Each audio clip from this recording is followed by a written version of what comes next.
not sitting on top of anything, like when it's ending with the Alif Hamza, that the Hamza is just by itself. What do you mean when it's ending with that? Uh, ulama, like the Mm-hmm. Hamza is not sitting on top of anything. The law. Okay. Apologies Alaikum for that. salam. There has been a lot of technical difficulties this morning. For some reason the camera is not working, so I apologize for that. Cannot start video, failed to start video camera. Please select another video, but I think we should just go ahead and get started. Also, for some reason, the screen is not showing up on. Oh, it's on this one. Okay, let's get started.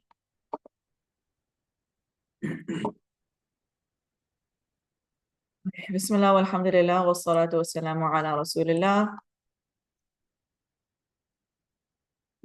Once again, my apologies for getting started super late today. Inshallah, we'll try to make sure that we have all the technical stuff figured out before. Okay, so let's go ahead and jump in. For our folks in person, you guys have gotten your physical exams back. For our folks online, you've gotten your scores back. Our schedule for today is we are going to go through some midterm stats. After we do that, we are going to go through a full review of the midterm. We're going to go through every single question. You'll have your opportunity to ask all your and clear up any confusing things. And then, time permitting, we will go ahead and jump into our new content for today. So with that, just to confirm, everybody online can hear me, correct? You just can't see me? Yes. Okay. Yes, Sheikh. You guys can see the screen as well? Yes. Okay, perfect. Yes. All right, so let's go through some midterm stats. Okay, so we have 31 students enrolled in this class. 28 have either taken already or will take the midterm. 26 people took it live, and 2 people made arrangements to take it at a later date. Overall, the average, meaning both written and combined score together, is a 74%, which is okay, but it is lower than it usually is. Last year's average with the same exact midterm was an 83%, but last year's cohort also generally performed better than my previous years as well. But generally speaking, for the past, I think this is the 5th or 4th time that this exact midterm has been used. And generally speaking, the average lays somewhere in like the low 80s. So this is a bit lower than it usually has been. So I really want us to take the time to look at our mistakes during our midterm review, make sure we're fully understanding everything, make sure we are asking any questions if we have those questions, so that we can get this boosted up. Usually we start seeing that the average for our exams gets slightly lower as the year goes on. So the fall midterm is usually the highest. So I want to make sure that this is just a fluke, that we want to make sure that it actually is much higher than this, or that it continues to grow as we go through our other exams. The written average, meaning the average for just the written portion, was a 76, so kind of higher. And then the average for the oral portion was a 70, so much lower. And we'll talk about some common things that I noticed with the oral portion, because it was quite not good. So as I usually do, we'll go through our highest and our lowest. And this is not, again, not to make the people who did well feel good about themselves, to make the people who did not do well feel bad about themselves. This is just so folks get a range of what we have going on in just one classroom.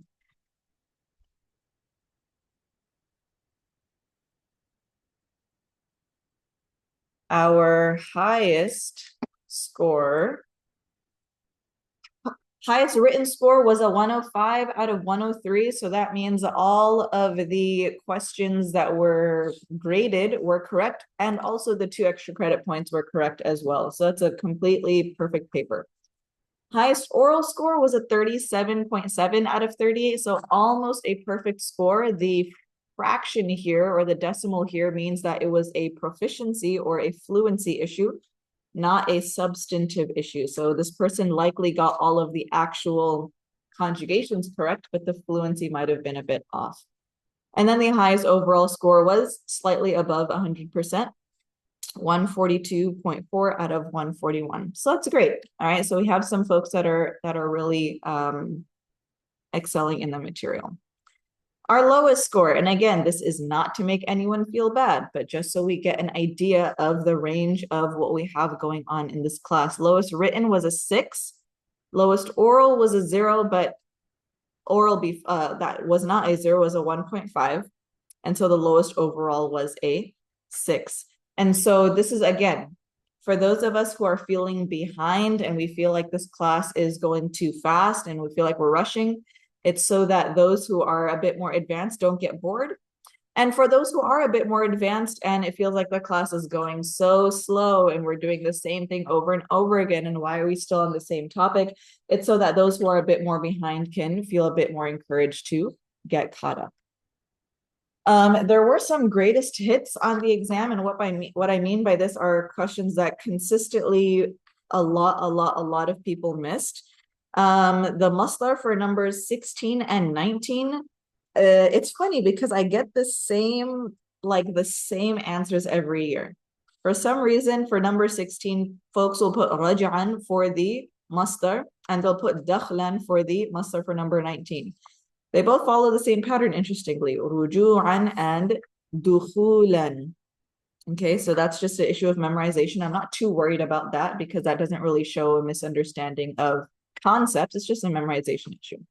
Mixing up tenses. This was a common one that I saw, and I didn't mark the question entirely wrong for this. It would just be a half point off, but folks that basically got the verb right, got the conjugation in terms of the pronoun correct, but the tense was wrong, getting mildly confused for mudari' and vice versa. The infamous fly on number 29, I had assumed that you all know how to use this word, but I guess I was mistaken. So have you guys learned the concept of a collective plural yet, or a collective noun? What is it in Arabic? We don't know Arabic. Huh? What is the word in Arabic? Ismu jam'in? Yeah. Yes? Yes. So you guys have learned that, for example, Ismu jam'in. I mean, that's just a general, you guys might be thinking, okay, so you guys have learned this. Yeah, we definitely have. Okay. Because I saw a lot of people use dhubab for the fly instead of dhubaba. Have you guys learned how to do that yet? Dhubab is just flies, like the genus of flies. If you're talking about one fly, it's dhubabatun. You add a ta marbuta to the end. Kind of like baqar. Baqar is just cows, like the genus of cows. Baqaratun is one cow. Shajar is trees. Shajaratun is one tree. You didn't learn that. Well, no, in our book, it's just dubabun. Right. Or a fly. A fly. Maybe it's a typo or something, but it doesn't have a tamarbuta. It's one of those words where the word itself does not have a ta marbuta, but when you want to refer to a singular, you will make it with a ta marbuta. So what I saw was that a lot of folks just put dhubab, but some people that might be a bit more familiar with Arabic did put dhubabatun. So that's why I was a little bit confused whether you guys learned this rule or not. But maybe you guys did not, which is okay. You didn't get, I didn't mark it wrong. For folks that put ya'malu adhubabu, I did not mark that wrong, even though technically that is incorrect. Just because I think you guys may have not covered that concept yet. We'll talk about that in a little bit when we go through the exam. Arabic terms for person in part 5. I had a lot of people just completely blank on the mukhatab, the ghaib, the mutakallim. A lot of folks just wrote like either in English or they wrote the full-on pronoun. So we'll go through and review that. Lots of spelling mistakes. I saw particularly for the masdars on 16 and 19, folks not putting an alif after the tanween, fathatain. We'll talk about that. Part 5 spelling was all over the place with ghaib and muthanna and whatnot. And the extra credit. I'm not sure, but the extra credit also had some issues there. Okay, we'll go through all of those in detail when we go through the exam. Oral portion, the most consistent issue I saw with the oral portion. Let me just look at this. Oops. Let me just look at this score sheet really quickly. I think only 1, 2, 3.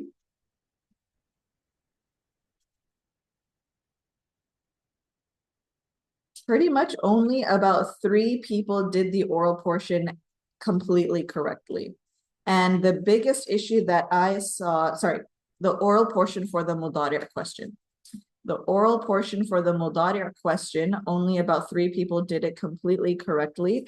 And the main issue is that folks were using the harakah on the middle root letter in the madi on the mudari' as well. So if you guys remember, our verb was khatifa, khatifa. And right next to it, there was a little letter A, indicating that the mudari' was yakhtafu, yakhtafu. I had a lot of people do khatifa and also yakhtifu, yakhtifani, yakhtifuna. So that is a issue in reading and also an issue in understanding the concept there. So I had a lot of folks basically take whatever you do for the madi and plug it into the mudari', which is not correct. Sometimes it happens to work out that way, that the middle root letter for middle harakah for the madi is the same one as the mudari'. Sometimes that is convenient and it works out that way, but not always. Oftentimes it is not. There will be a difference between the middle harakah in the madi, middle harakah in mudari'. Both of them are purely memorization based, right? Or purely looking at it based, right? So we had the word khatifa with a kasra written on the ta, and then the letter A indicating that the mudari' is yakhtafu. So that was the most common issue that I saw on the mudari' oral portion. Folks using the same harakah when in fact they are different. All right, let's go ahead and go through some of these questions. Let's go through the entirety of the midterm. So we're going to go through this in detail. This is your opportunity to get all your questions answered. I want to make it so that we understand this midterm so well that if we were to take it tomorrow, we would get 100%. Okay. So let's start off with voweling the following. Let's just loop around the room. Grant, we'll start with you, and then we'll just snake around this way. Yabhathu. Yabhathu. Okay, what's the sigha of this word? Is it maldi? Is it mudari'? What's the sigha we have here? Mudari'. Mudari'. Good. Isa? Sakanan. Sakanan. What's the sigha here? Maldi will not have it to me. It's the masdar. Good. This was a lot masdar a lot of folks missed. Sakanan. طيب? Labisa. Labisa. What? No. It is the maldi. Good. Rama? Tahkumani. What's the sigha here? Mudari'. 5, a lot of folks also missed. Nurjan, what is it? Shurban. Shurban. I had a lot of people put sharban, sharaban. It is shurban. Salma, 6. Ta'malina. And Muhammad? Tadlimuna. And Ahmed? Alimta. Alimata.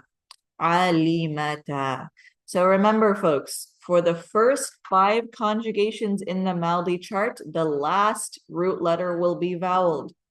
Alima, alima, alimu, alimat, alimata. First 5 boxes, the last root letter is voweled. From the 6th box all the way until the end, the last root letter is sukun. علمنا, علمت, علمتما, علمتم, etc. Okay, number 9, مشعل. دراسة. Good. Had a lot of folks put دراسة. Siraj, number 10. يخلقنا. Good. يخلقنا. Number 11, Muhammad Fardin. يضربان. يضربان. Very good. Amira, number 12. خرجتن. خرجتن. Excellent. Maryam, number 13. بعثا. بعثا. Good. This was one a lot of folks missed as well. بعثا with a sukun on the ain. Number 14. Number 14, Grant. نقتل. نقتل. And 15, Isa. Okay. So again, this was purely just a test of memorization and a little bit of application as well, being able to get the middle root letters correct on the haraka on the middle root letters, getting the masadir correct, and then being able to apply that knowledge to different conjugations as well. Any questions on part 1? All right, part 2, filling in the blank with vowels on our blank. Tayyib, take us through 16. رجع يرجع رجوعا. رجوعا. I رجوع. put that as راجعان. Sorry, one more time. I put that as راجعان.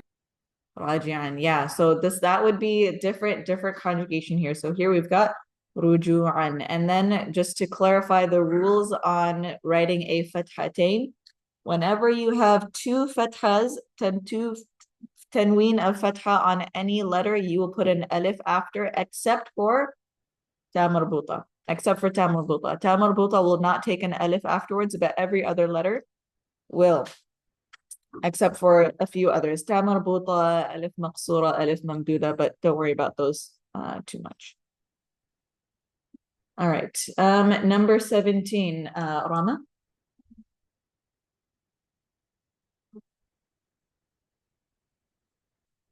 يغفر كسرة on the fa. Good. 18, Nurjan. علم يعلم علما. Good. علima. Number 19, Salma. دخولا. Good. دخولا. 20, Muhammad. Mardini. شربا. شربا. شربا. يشربون. شربا. We just did number 20, the masdar on number 5. Oh, shoot. شربا.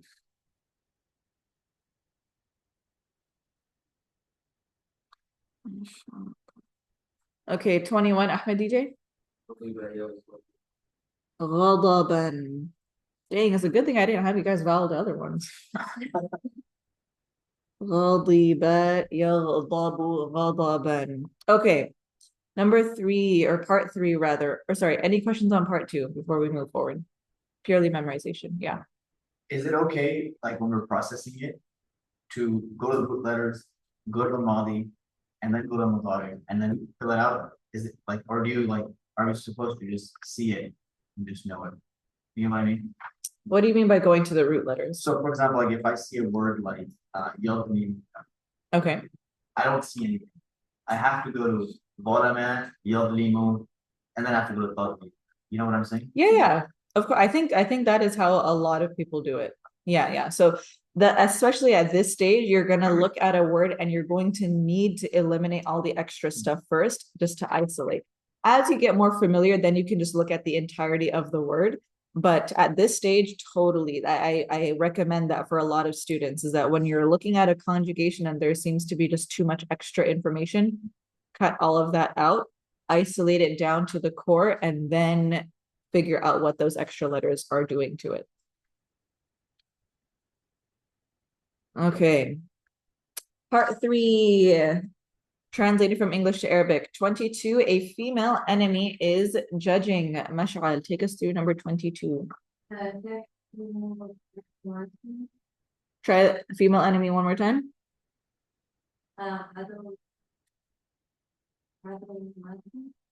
عدوة. No alif. عدوة.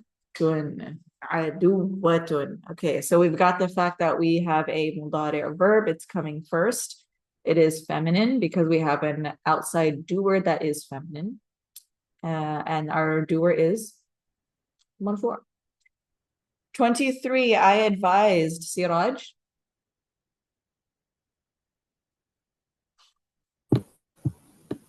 نصحت نصحت. Good. نصحت. 24, Amira, we are searching. نبحث نبحث. All right, we talked about this briefly, but I think the recording wasn't on or the class hadn't officially started. A lot of folks were getting mixed up and confused between bahatha and ba'atha. Bahatha is to search for something, to look for something, to examine something. Bahatha is to search. Ba'atha is to resurrect, to send something out, to dispatch. A ba'ath is a dispatch in modern Arabic. So don't get those two confused. And we'll also go through, I think it was in this section. Yes, this question also a lot of people translated interestingly, so we'll get there when we get there. Nabhathu, very good. Okay, number 25. Mariam, take us through number 25. They both masculine requested.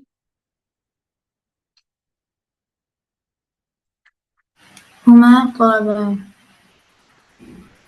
What was the second word? طلبا. طلبا. طلبا. All right, so I'm glad you did what you did because it brings up another interesting point. I had folks, not too many, but some people put the pronoun for every single one of these. So أنا نصحت, نحن نبحث, هما طلبا. The pronoun is unnecessary. It is unnecessary. The only reason a person would put that again is for just emphasis. The conjugation itself, nabhathu itself, is telling you that the doer is nahnu. Talaba itself intrinsically is indicating huma. Nasahtu, by definition, just the way the conjugation is already telling you ana. So you don't need to put the conjugation, the dhamir, the pronoun again. All right, you do not need to do that. It's not wrong, but it's also not the best. Okay, so the only reason you would do that is if you want to highlight or emphasize something, but it is completely not necessary. It is redundant, and we don't want to. I added it more as a help. One more time. So I added it more as a help thing for just to like get it right, make sure I got it right kind of thing. Yeah. If you write it there kind of like as just like your notes or something like you're showing your work, that's totally fine. But just highlighting that for the final answer, it is not necessary. 26, Muhammad, Fardeen. You all feminists are being patient. تصبرنا. Good, very good. Did those people lose any marks for putting the pronoun in there? No. Okay. It's not wrong. It's not wrong, but just it's not necessary. Tasbirna, you all feminine are being patient. Good. 27, Grant. تذهبوا. تذهبوا. تذهبوا. تذهبوا. 28, Isa. عبدنا. عبدنا. عبدنا. All right, طيب. 29, you get the fly. Okay, so, okay, yeah, just give me whatever you need. يفعل الذبابة. Did you say put that right? Yeah, but not mansub. Okay, يفعل الذباب. يفعل. Okay, so that's one option. If we do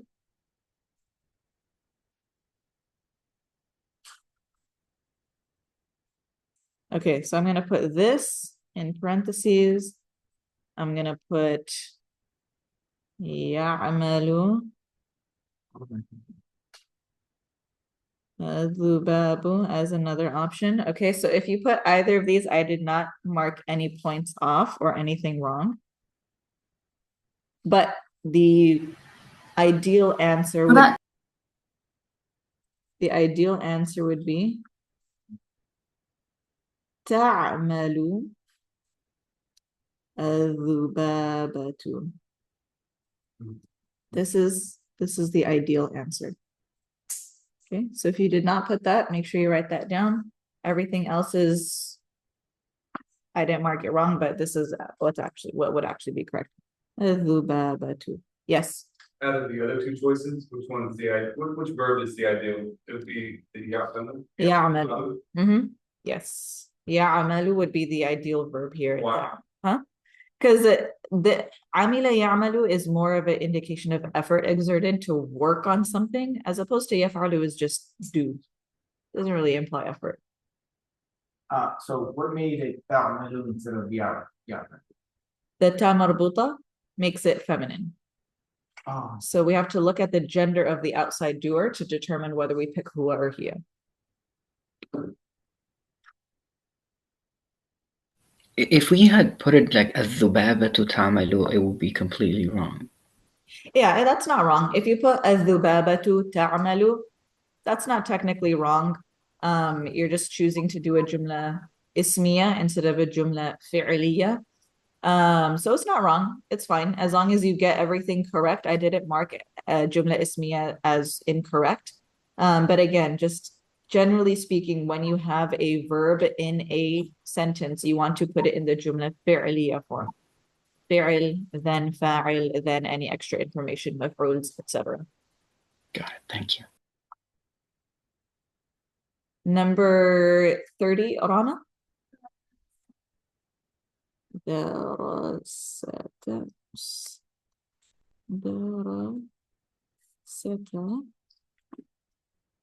31, Nurjan.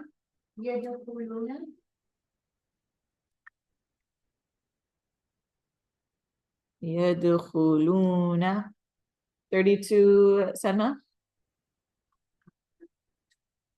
نظرتما. I had not a lot of people, but more than one put a dhal instead of a dha.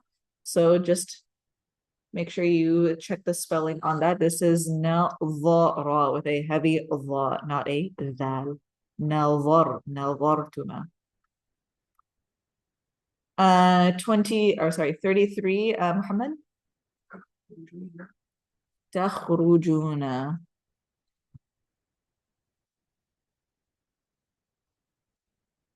تخرجون. Okay, for 33, I had some people also, instead of تخرجون, instead put تذهبون.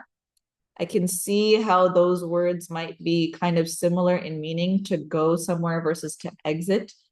خرج specifically means to be in one place and then to exit out of that place, leave it behind, you're done, it's over.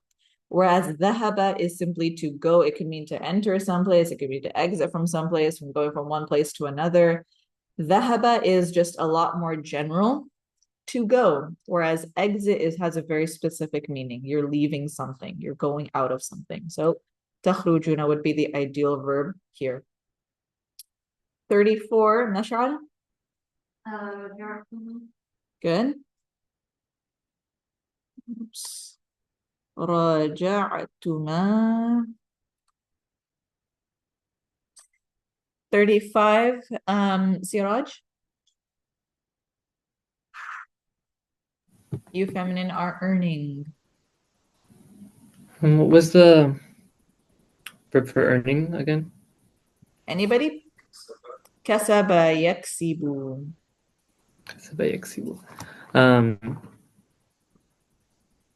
تكسبين تكسبين.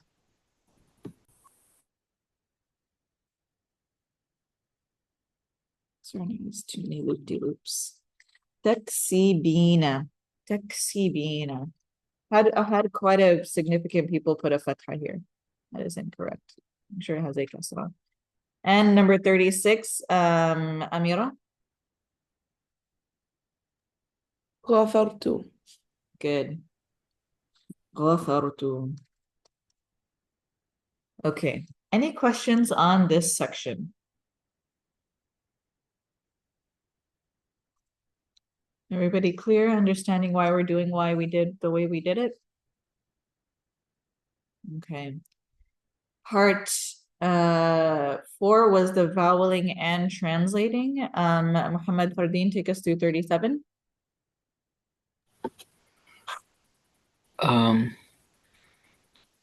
أنصر. Mm-hmm. I helped. Oh, close. Different tense. Oh, I help. I help or I am helping. Yeah. I help or I am helping. We want to indicate that this is mudari'. Good. I had quite a few people get confused between nasara and nasaha. I had a significant number of people put I advise here or I give advice. Different last root letter. Nasara with a ra is to help. Nasaha with a ha is to give advice. Like you guys all memorized. Ad-dinu an-nasiha. Same root letters there. That is nasaha.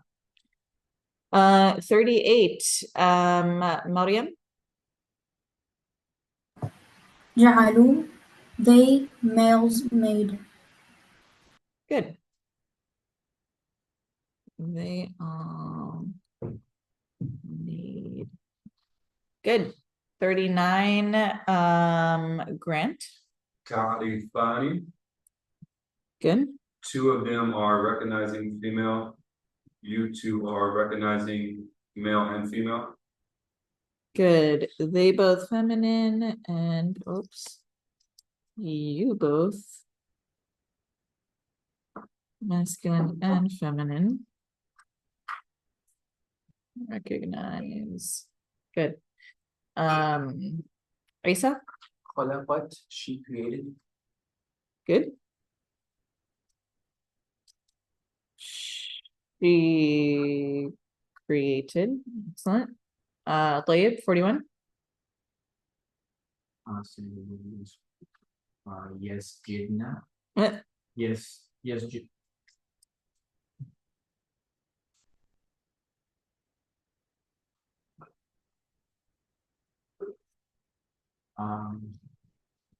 I made a mistake here too. Yes, Judna. Yes, judana. Sajada, yes, judu. Yes, judana. Okay, translate. They female are prostrating.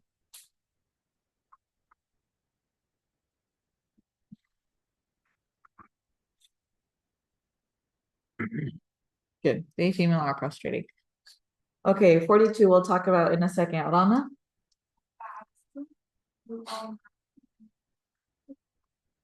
You are masculine what?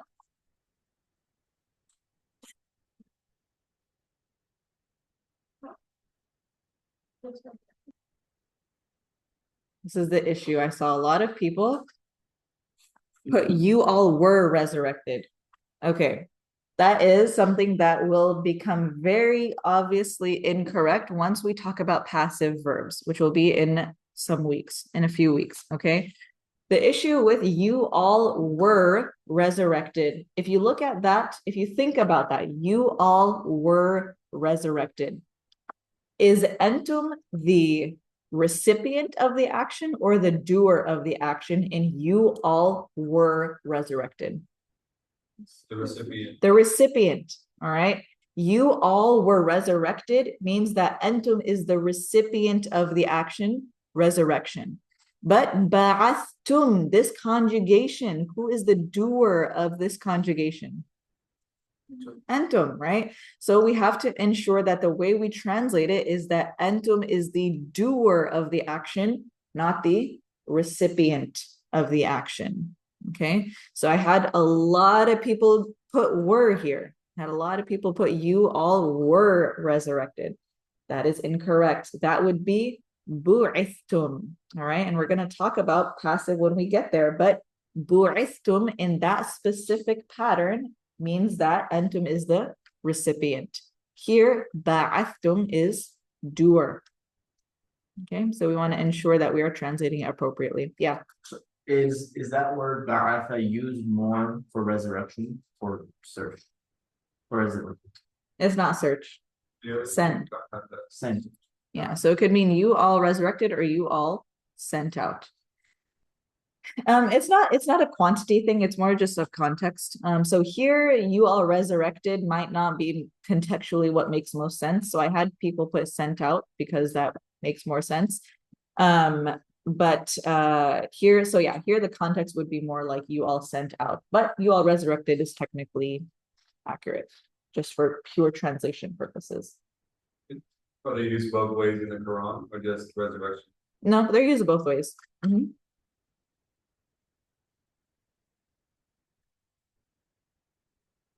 Ba'atha is used, for example, فَهَذَا يَوْمُ الْبَعْثِ, today is the day of resurrection. But then Allah subhanahu wa ta'ala also says, إِذْ بَعَثَ فِيكُمْ, when He sent out to you, amongst you, a messenger from amongst yourselves. So it could use for resurrect and also to send. Both are used. 43, Nurjan. Yaqutulani, they both masculine and feminine. Good.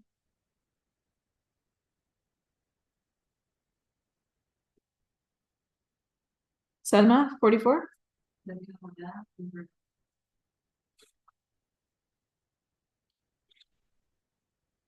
Have you guys studied attached pronouns yet? Yes. Yes? Okay. Have you guys studied their function with verbs versus nouns? Yes? Okay. I think, yeah, briefly. This is so funny. He's like, yes, we learned it. And you're like, When we went over, you use the noun instead of the ya, it's attached to the pronoun, the verb. Can you give an example? We Oh, like katab, kasabana, or kasabani. Is that how you say it? sure. Okay, like that To- you're to receiving make it, you- I am receiving it. That you're the maf'ul bihi. Yeah, Yeah, so if we have reason I highlight that is because you could kind of read this in a few different ways, but at this point, I don't know if you guys had studied that yet. So this could be dhakarna, we remembered, or it could also be dhakarana, he remembered us. He remembered us. So what you're talking about is probably dhakarani, he remembered me, instead of the just plain ya, which would be used for nouns. All right, that's great because this will expand the types of sentences that we can do. could you say the two ways that you could legitimately use it again right here? Yeah, so this is what I was expecting on the exam. Dhakarna, we remembered. You could also read it as dhakarana. So dhakara huwa, and then na as the attached pronoun for us. He remembered us, or he mentioned us. So you accepted both answers?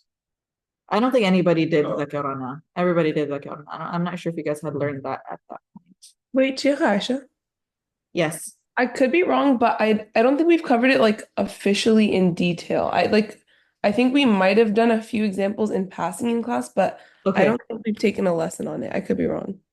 So you guys did not memorize a attached pronouns we chart. did. No, we did the attached pronouns, but I'm saying I don't remember like going in detail about like attaching to verbs.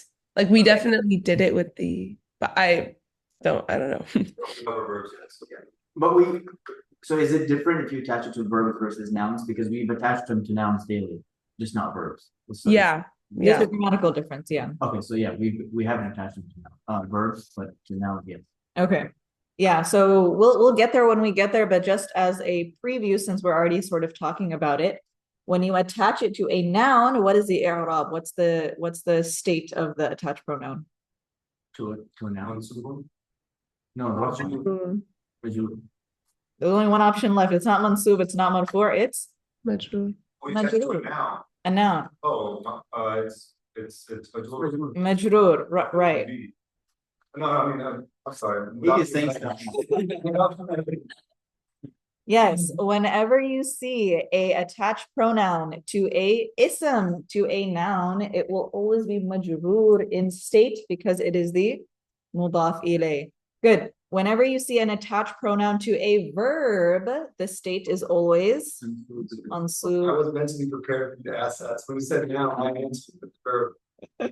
No worries. It is good. It is mansub because it's the maf'ulun bihi. Good. What about when you see a attached pronoun to a harful jar? Ism majrur because it is majrur because it is the ism majrur. Good. Very good. So attached pronouns can be on anything. They can be on huruf, they can be on af'al, they can be on asma, and depending on which, it will serve a different role and have a different i'rab. We did cover that because then we covered the Okay. for the ana when there's a noon and a ya versus a ya. Mhm. Can you just remind us all again because I'm forgetting when to use the noon and the ya versus the ya. Yeah. So the noon plus ya is for verbs specifically. Yeah. As opposed to nouns, huruf, you will just use the just the ya itself. So if I wanted to say my book, I would say kitabi. Oops. Kitabi. All right. My book. If I wanted to use it with a verb, I would add the noon. Darabani. He hit me. If I wanted to use it with a harf, li, mine, or for me.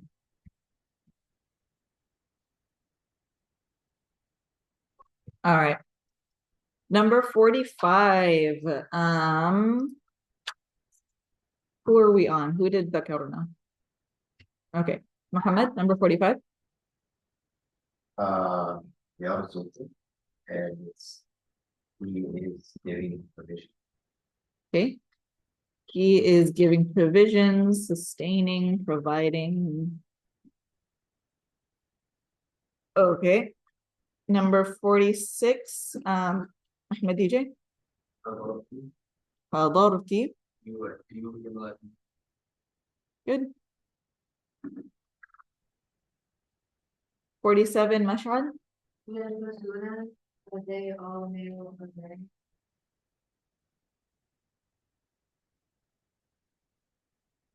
They all male are wearing. Good. Number 48, Siraj. تركت Good.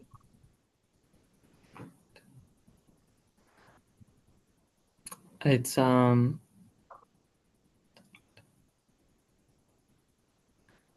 he Mm, left. No. not he.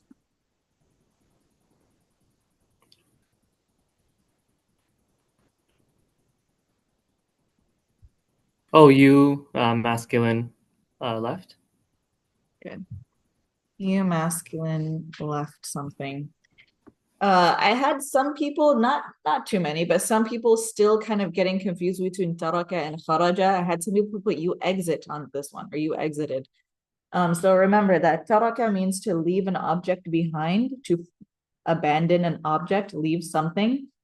Whereas kharaja is to leave as an exit, to leave out of something, to exit something.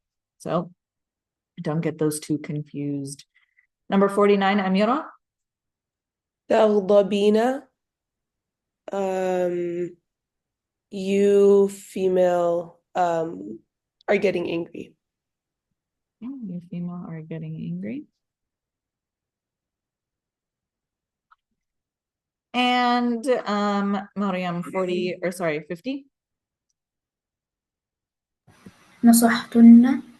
Good. You all female are advising. Me advised. Sorry. Advised. Good. You all female advised. You all female advised. Very good. Any questions on part 4? All feeling good about it? Part 5, Muhammad Fardeen, list out the gender, plurality, and person in Arabic for the following verbs.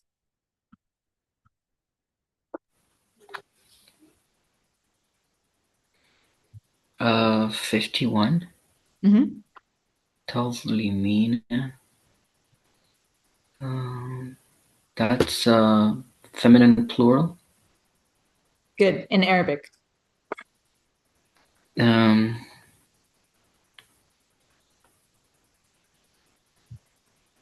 تظلمين is plural. It's not coming to me right now. All right, no worries. Grant, take us through 51. مخاطبون, which is second person. Good, مفردون, which is singular. good. مؤنثون, which is feminine. Good. Okay. We got mukhatab, we've got mufrad, we've got mu'annath. I had a few people spelled mu'annath wrong, so double check the spelling on that. The hamza is on a waw for mu'annath. 52, Isa? مذكر جمع غائب. Had a lot of folks spell ghaib wrong, so double check the spelling on that. The hamza is sitting on a ya here. 53, Tayyib? Is مخاطب غائب Okay. مذكر مثنى. Good.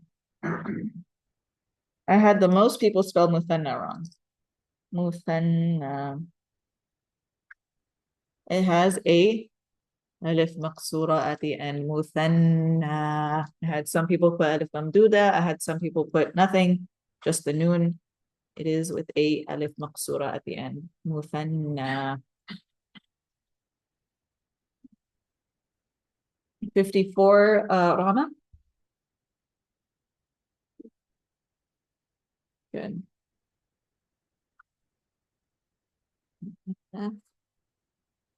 Muthanna. Nurjan. مؤنث جمع and غائب.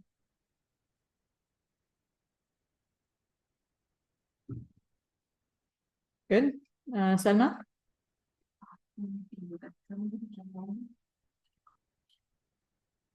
Good. So again, I saw perhaps the most like consistent mistakes in this one, and I know perhaps because we haven't done it too often, but make sure you get all those terms down. Make sure you get the spelling down. Part 6, a lot of folks did very well in. Hopefully this was the easy breezy section.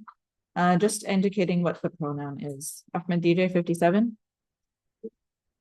And Siraj 58. هما Good. Amira 59.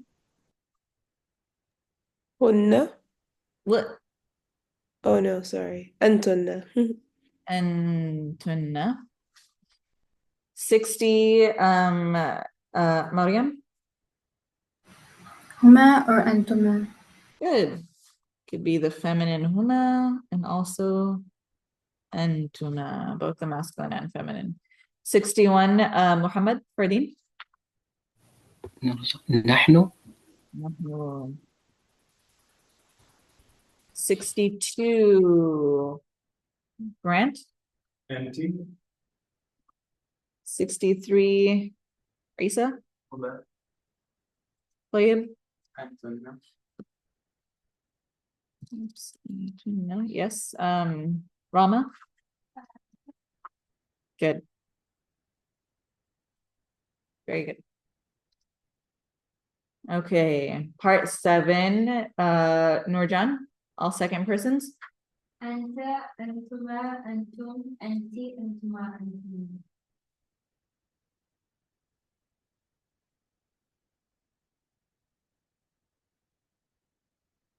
Good. 67, Salma. أنتي أنتما أنتم.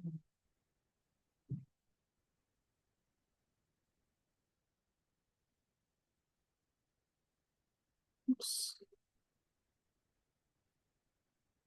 If this is all you put, I did not mark anything wrong and you would have gotten full points.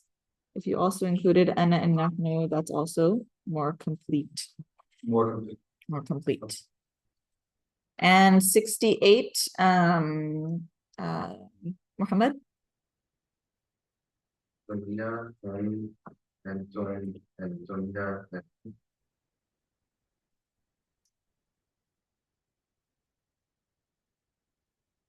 Good. Part 8, also a lot of folks missed. Let's go through it. Siraj, or sorry, Ahmed DJ 69. You did it? Okay. Mashal? Jither. Jither, Judur is the plural. 70, Siraj.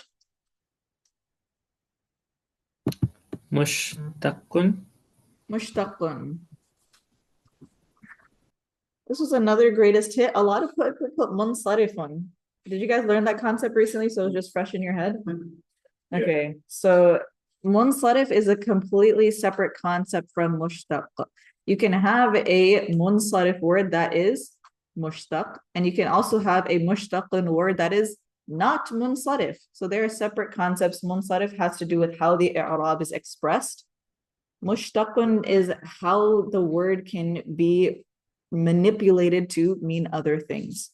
Okay, separate concepts. And 71, Amira. Sira. I had a few people, most likely people that have know some Arabic or have studied Arabic elsewhere, put wazn. That's also fine. Sira. Okay. Part 9, I was mainly just looking for some key words here. Linguistic, I was looking for some synonym of change or alter. And for technical, I was looking for 2 key pieces. Change in form. Not equals, but something about how the change in form relates to change in meaning. So that was what I was looking for in the technical definition. Something about the form and something about the meaning. That is the ultimate crux of sarf. The relationship between the form of a word and how it impacts its meaning. Okay. 73 was just a little Hansware thing. You're looking up a word, you see an italicized I next to the transliteration of the past tense. What does that I mean? A lot of people just put kasra. You got to put some more information than that. I was looking specifically for a few key pieces. Kasra, middle root letter, and mudari'. If you had all 3 of these pieces is how to get full credit on the extra credit. If one of these pieces are missing, then you don't. All right. Any questions? Any questions on the midterm? Yes, Nurjan? I have a quick. I don't know how to read the Roman numerals, to be honest. Okay. But, what's the You're gonna learn very quick once we do the different verb forms. identify the pronouns. For number 60. Oh, actually, this is the number. Huma, it's the feminine huma. Mhm. So do we have to specify feminine in order to get it right? Can we just put If you just put huma and antuma, that's fine. okay. Yeah, because yeah, that's fine. You didn't have to specify. I just did it here just for clarity's sake.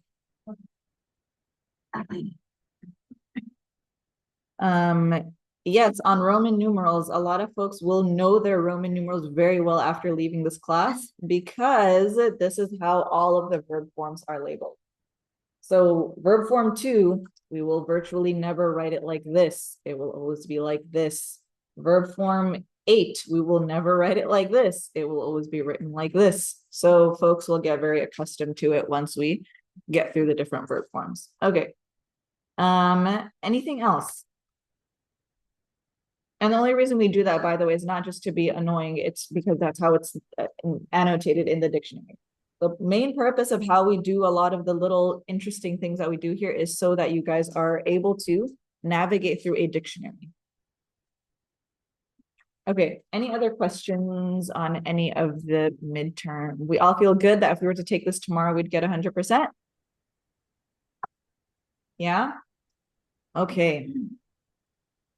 Keep this midterm as I like to think, at least, that this is a good study guide just for the future, for the rest of your class, rest of your journey through SLUT this year, or even next year when you get, maybe tripped up on some things. You can always refer back to getting some more practice through the exams that we do.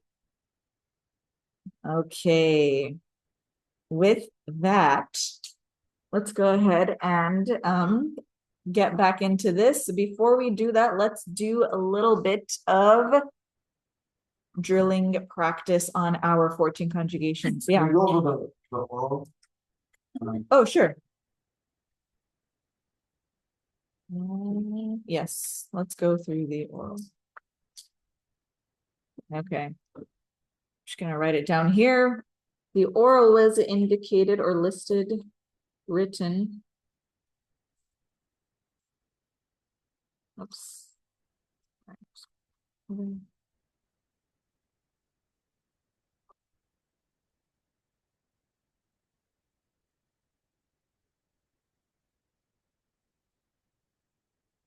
Oh yeah, I'm glad you brought this up because this is kind of funny.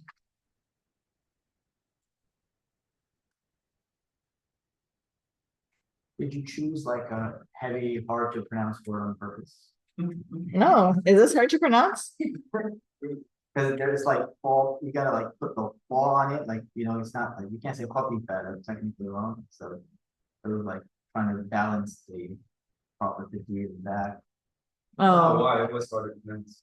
And then the kha is not cat. So it's like okay, kha, so you're balancing like interesting. No, I just picked it as a word in the Quran. It comes up all the time. Khatifa and yakhtafu comes up all the time. So a little bit of practice for you when you come across it, and then now you know what it means. All right, so this is how the sheet was written. You had, oh, sorry, I don't think I had these. Just khatifa, letter A to indicate yakhtafu, and then the translation of the word snatch. Okay, so every year I have some people do very interesting things during the oral portion, but this year was the first time where I really had to try hard on my poker face. I had some people, I explained the instructions. We have 3 questions, all based off of the same verb. Verb is up top. That has everything you need to know for the Maldi, the Mudari, and the translation. First question is to do the Maldi chart. I had folks trying to do the Maldi chart of the word Maldi. I had folks trying to do the Mudari chart of the word Mudari. And I was just sitting there like, okay, we're gonna need to clarify some of these things here. Again, remember, Maldi is our term for past tense chart. Okay, so I could have written this all out nicely as al-fi'lu, al-maldi, something like that, but this is just like a shorthand. Maldi, it means the past tense verb chart. Okay, past tense verb chart. So, why don't you go ahead and take us through our past tense verb chart for khatifa. khatifa, khatifa, khatifu, khatifat, khatifata, khatifna, khatifta, khatiftuma, khatiftum, khatiftuma, khatifti, khatiftuma, khatiftunna, khatiftu, khatifna. Good. All right, and then our mudari, again, al-fi'lu, al-mudari'u, the past/present tense chart. Amira, take us through that. يخطف يخطفان يخطفون تخطف تخطفان يخطفن تخطف تخطفان تخطفون تخطفين Mhm. تخطفين تخطفان and تخطفن أخطف نخطف. Good. Good. Okay. And lastly was, yeah. So like, what would you have written in that, just so I know, how much, like pauses and like, Yeah, so just so you guys get an idea, the Maldi chart is I'm sorry, was 17 points, 14 for the conjugations, 3 for the fluency. Same thing for Mudari, 14 for conjugations, 3 for fluency. And then 3 was 1 for just accuracy, and then 3 for fluency. So what I'm looking for with accuracy is obvious, whether you get the conjugation correct or not. For fluency, a 3 is like just, it doesn't need to be fast, but it's confident, no hiccups, no pauses, no thinking about it. It's just like the way you would say your ABCs. A 2 is something where you might have taken a pause, you might have needed to think about it, you might have like tripped up a little bit, but then you went back and fixed yourself. Or you got something wrong, you went back and fixed it. Something in between there is something in between there. So maybe you didn't have too many slip ups, maybe your pause was very short, maybe it was just like a moment where you forgot and you needed to kind of think about it. So that was where all the decimals come in, like a 2.5, 2.7, 2.3. And then a 1 is where you're just really struggling to get through it, or you may not even completely get through it. Lots of pauses, lots of breaks, and whatnot. And then you pretty much the only way to get a 0 is if you don't do it at all, if you don't even try. So everybody got mostly at least something if they put in some effort. Yeah. All right, and then number 3 was reading and translating. Nurjan, why don't I have you do number 3? What? تخطفنا. We know that we're going to use this instead of this. Why? Because I have a letter that comes before my first root letter. So I know that I'm not going to be caring about this one. I'm going to be looking at my mudari'. You all feminine are snatched. Good. تخطفنا, you all feminine are snatching. You all feminine snatch. You all feminine will snatch. You didn't have to have all of those, but any one of those will work. Okay. Cool. Any other questions on the oral portion, the written portion, anything at all regarding this midterm? Why you said how we know to not put the kasra and put the fatha? I didn't catch what you said. Is that a question, Khadija? Yeah. Okay, sorry, can you speak up a little bit? Oh, like what you just said, could you just repeat it? How we know to not put the kasra on the ta? How we know not to what? kasra, how to not put a kasra on, so that. Oh, how do we know not to put a kasra on the ta? Okay, thank you. So, the kasra on the ta is an indicator for the Maldi only. So when you look at this word in the dictionary and they give you the transliteration of khatifa, they will only tell you what haraka goes on the Maldi through that transliteration. That's all you will see. To tell or figure out what goes on the mudari' middle root letter, you have to look at what is the little letter in the parentheses. This is a mudari' indicator. This is telling you what to do with the mudari', that you are going to put a fatha on the middle root letter in the mudari'. So that is what I would need to look towards. So with this number 3, I look at the conjugation and I tell myself, okay, my first step to figure out how to pronounce this word is to identify, isolate, is it a Maldi verb or is it a mudari' verb? The way I know automatically that this has to be mudari', it cannot be Maldi, is the fact that I have a ta in front before preceding my first root letter. If we go back to our Maldi and Mudari charts, we will recall that Maldi conjugations will never add a letter to the beginning of a verb. It will only ever add letters to the end. Whereas Mudari adds letters to the beginning always and sometimes does to the end as well. Okay, so I know that because I have a ta in the front, this has to be my Mudari. So I'm going to look to this to figure out what my pronunciation is going to be. That's how I know it's dakh. Thank you. All right. Any other questions? Everybody feeling good? Okay. Let's go ahead and move on. We're not going to do too many of this because we only have half an hour left, but let's do some. Salma, take us through Yabhathu.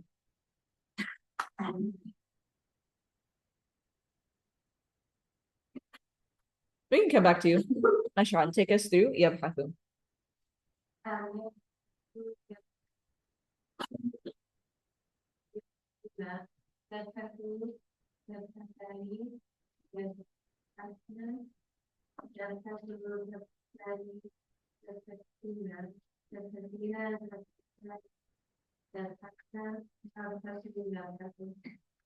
Good. Siraj, take us through our next one. بعث بعثا بعثوا بعثت بعثتا بعثنا بعثت بعثتما بعثتم بعثتي بعثتما بعثتن بعثت بعثنا. Good. Very good. All right. So these are some more practice verbs. Go through this on your own. Take the time to study, practice. We want to make sure that these charts stay fresh. These are our foundations as we move forward. Okay. Did the mid-term already. Let's go ahead and jump in just because we don't have too much time left. I want to make sure we get through our new concept for today. Our new concept for today is the i'rab of verbs, the states of verbs. Okay, Bismillah. First, we need to make one important distinction when it comes to the i'rab of verbs. So far, we have covered two separate types of conjugations, al-af'al al-madiyah, past tense verbs, as well as al-af'al al-mudari'ah, present/future tense verbs. When we are talking about the i'rab of verbs, we are only talking about mudari' verbs. When we're discussing the i'rab, the state of verbs, we're only talking about mudari'. Why? Maldi verbs are mabni. Who can tell me what mabni means? Flexible. Inflexible. What is that? What is that like? How would you explain that to someone? I don't know what that term would translate out to in Arabic. Like you can't change the state of it. Good. You can't change the state of it. I want to be a bit more precise. It doesn't take a state. It doesn't take state. So it's not just that it has a state and you cannot change it. The concept of i'rab does not even apply to it. Correct me, is flexibility referring to whether something is munsarif or ghair munsarif? I think it just rather if it takes if it's marfu'un, manfu'un, mansubun. I think that's what flexibility is. It can take a fatha, it can take a dama, it can take a tasbih. So inflexible, the way it's used in the book is still words that have i'rab, they just show the i'rab differently, like Makkah. No, that's Right. It's partially flexible, which is that one. Oh, okay. And then there's hidden flexible, and then Why do you call it flexible? I think another book's called declension. That's even more Yeah, complicated. it's way more complicated. Okay, yeah. So I know that this book, I feel like it has a lot of interesting English. So people always say flexible every year, and I just think of like a gym, someone working out. Okay, so back to this. Mabni means the concept of i'rab does not even apply. Okay, so one way that I kind of like to distinguish between mabni versus, because people get confused between mabni and غير منصرف. غير منصرف ممنوع من الصرف equal. Those are the same exact terms. They're referring to the same exact things. I think you guys in the book use ممنوع من الصرف. That's the same exact thing as غير منصرف. Okay, so what is the difference between these two concepts? What's the difference between something being mabni versus something being mamnu'an min as-sarf? The way you can kind of think about it is you have someone that is really uptight. You have someone that is really strict, really stoic. They experience emotions, but they don't show it. Okay, so someone could be sad, they have a straight face. Someone could be happy, they have a straight face. Someone could be angry, they have a straight face. They're experiencing the emotions, but they're not showing it the way you would expect it to be shown on the outside.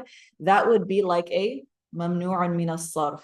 It's experiencing the emotion, but it's not showing it the way you would expect.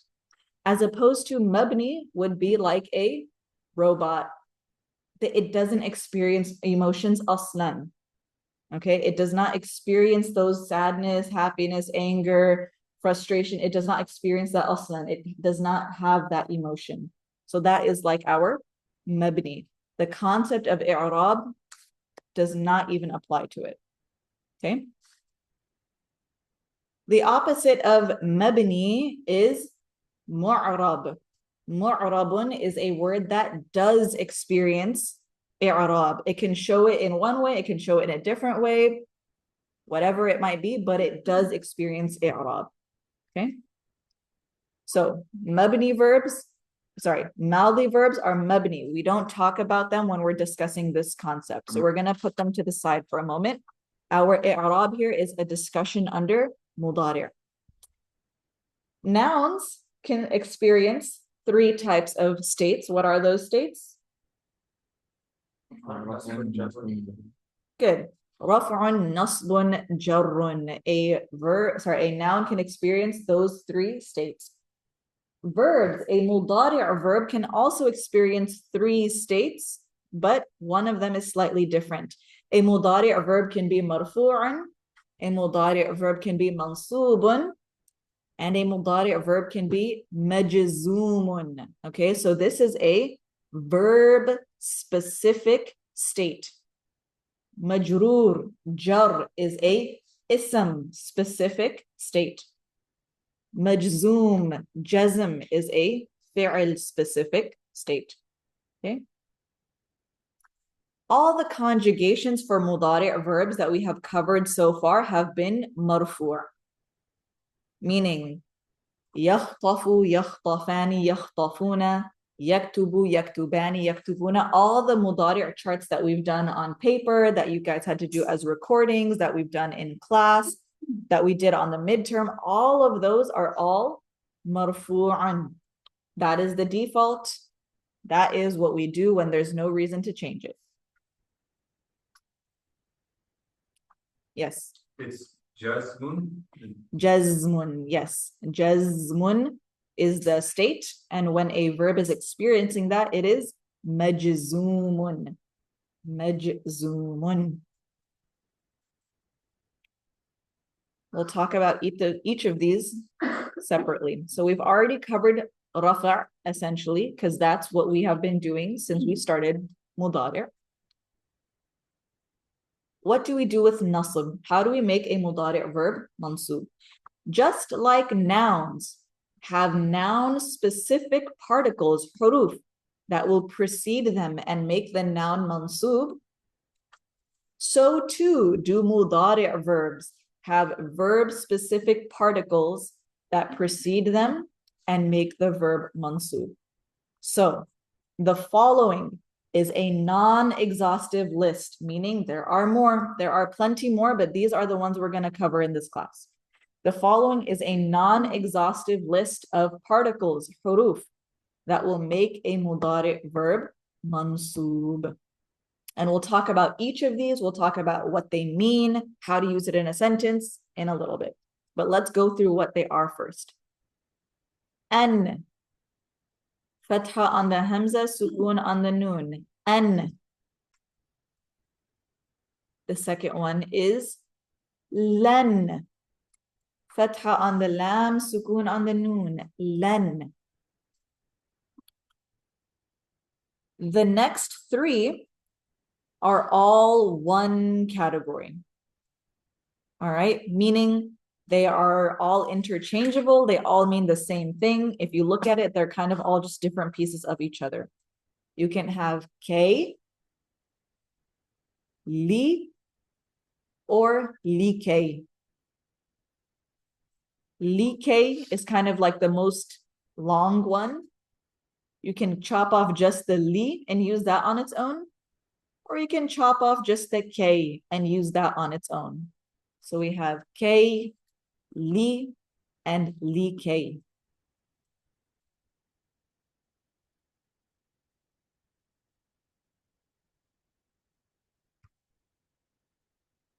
Next, we have idhan, which can be spelled a couple different ways. It can be spelled like this, with a tanween, fathatain on the dhal, idhan. That's why the alif is there, idhan. Or it can just be spelled with a noon. So hamza, dhal, noon, idhan. I believe the book gives it to you with a tanween, which is why it's written that way here. And lastly, hatta.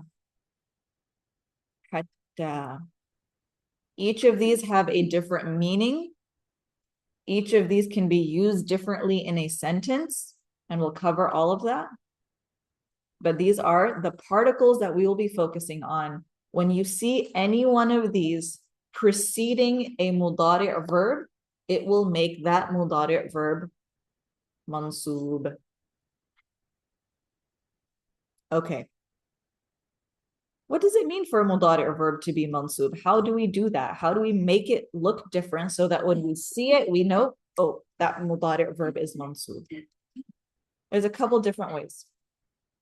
Step one, identify which category the verb conjugation belongs to.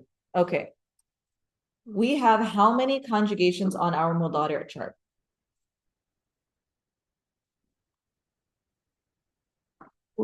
14. This is our key number. 14 conjugations. Those 14 conjugations can be divided into 3 broad categories. 14 conjugations can be divided into 3 broad categories. Category 1, the conjugation ends with the last root letter. Take that, think about it for a moment. Which conjugations belong to category 1?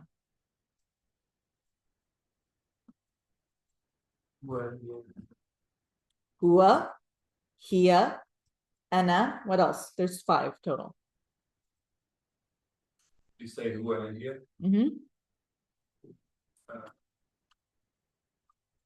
Anta. Anta, good. One more. Anti ends in ina. Nahnu. Nahnu. Good. Huwa, hiya, anta, ana, and nahnu. Those 5 conjugations belong to category 1. Those are conjugations wherein the ending of that conjugation is the 3rd and final root letter. Yaktubu. Taktubu. Taktubu again. Aktubu. Naktubu. Kataba yaktubu. The last letter in that conjugation is the last root letter. Okay. Category 2. This is where the bulk of our conjugations fall under. The conjugation ends with a letter plus a noon. Our only options for what that letter is what? You guys tell me. Alif, yeah, or? Wow. All of our mudari' conjugations that have a letter plus a noon will either be ani, una, and we have one, ina. Okay, so all of our duals fall under category 2. All of our duals end in any. All of our masculine plurals are in category 2. Una and una. And then of course, enti, our one lone twinless conjugation, is also here as well. Ina. Conjugation ends with a letter plus a nun. All the duals, all the masculine plurals, and enti. Wait, why doesn't the feminine plurals? Because the feminine plurals end with a nun, not a letter plus a nun. So category 2 is very specific. It has to be 2 things attached to the last root letter. It has to be a separate letter and a nun. It has to be alif nun, waw nun, or ya nun for it to be in category 2. Category 3 is our feminine plurals, only a nun. Yaktubna, taktubna. So category 3 is our smallest category. It only has 2 conjugations, hunna and antunna. So category 1 has 5. Category 3 has 2. Everything else is in category 2. Okay. So our first step when we look at our sentence in front of us, we look at the verb and I need to identify which category the verb conjugation belongs to. Once we have identified, this is a category 1 verb, this is a category 2 verb, this is a category 3 verb. Once I have done that, I'm going to go to step 2, follow the category specific rules, which are what? If I am in category 1, the way I make my mudari' verb mansub is by putting a fatha on the last root letter. Instead of yaktubu, I will do yaktu ba. Taktubu becomes taktu ba. Aktubu becomes aktu ba. Naktubu becomes naktu ba. Are we covering mansub because everything is just default marfu'? Yes. Okay, so everything we've been doing is marfu'. Yes. Everything that we've covered so far on the midterm, the charts, the recordings, the things that we have written out, all that has been marfu' so far. When would we apply this? When we have these huruf. Whenever you have a mudari' or verb that is preceded by any one of these huruf, and we'll talk about how to use them in a second, is when you will make it mansub.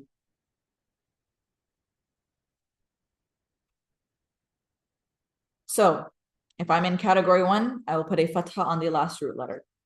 If I'm in category 2, the way that I indicate that my verb is mansub is by dropping the noon. Yaktubani becomes yaktu ba. Taktubuna becomes taktubu. Taktubina becomes taktubi. This week when we were covering might have been last week, mudafun and mudafun ilayh. We talked about that the mudafun can't be heavy and we have to make it light. Would this be another way to say this is make it light by removing? You could think of it that way. Yeah, I'm not sure what the concept of heavy and light is referring to, but one of them was you can't take it. Yeah, duals and sound masculine plural, you would need to drop the noon if it's mudaf. Yep, it's kind of a similar thing here that you're dropping the noon.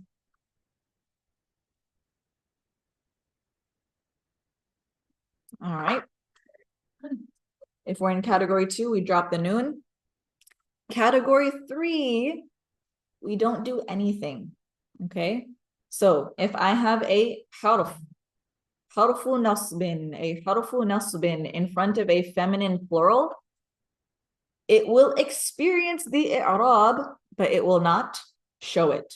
I don't do anything special or specific to my feminine plurals to show that they are mansub. The only way I will know that is based off of context. If I have yaktubna, then I know it's marfu'. If I have lan yaktubna, then I know it's mansub. Okay. Yes. Are we gonna go over the meanings of these verbs? Yes. We're just identifying how to make it mansub in the first place. All right, this is just stated differently, the same exact thing. This is the same thing as this, just for whatever works better for your learning style. If the conjugation ends with the last root letter, put a fatha on it. If the conjugation ends with a letter plus a noon, drop the noon, and both feminine plurals will stay the same. This is kind of just a distilled version of this. Okay, this is how you make mudari or verbs mansub. So this is how the mudari mansub chart looks. Notice that our 5 conjugations that end in a root letter have a fatha on the end. Okay. Everything that ended in a letter plus a noon, drop the noon. See, all of our duals have the noon gone. Our 2 masculine plurals have the noon gone. And our feminine enti has just a hanging ya.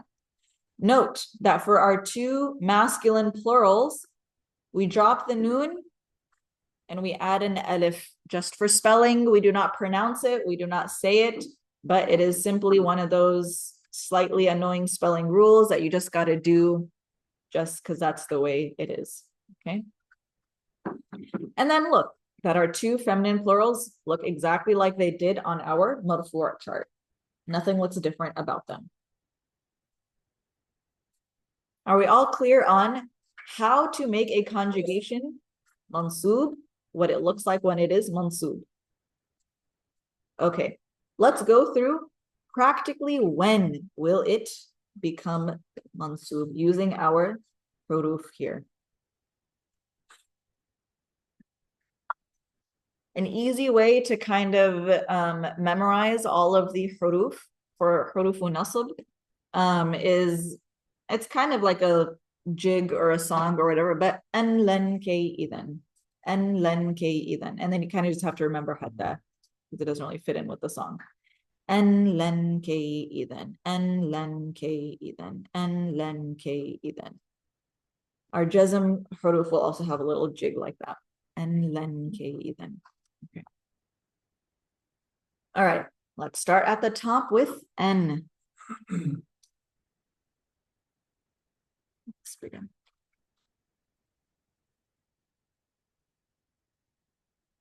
N.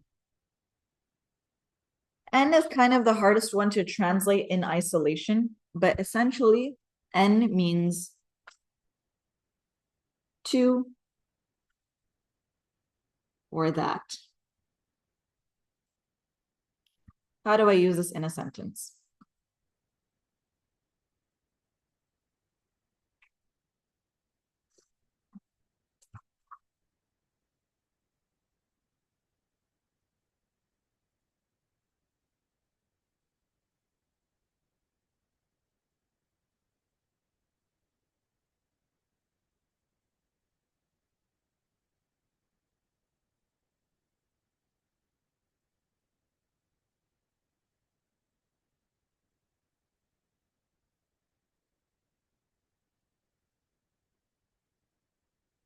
This is our example for N. بدأت أن أدرس اللغة العربية. I began to study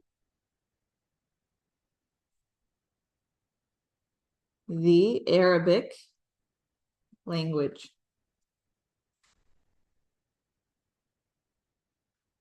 I began to study the Arabic language. بدأت أن أدرس. Stated differently, a lot more clunkily, and this is not really how we speak in English, but I began that I study. I began the situation that I study, that I am studying the Arabic language. I started something, which is what? That I am studying. بدأت أن أدرس اللغة العربية. I began to study the Arabic language. Let's try something. Yes. The verb to study or began? that the N is going to?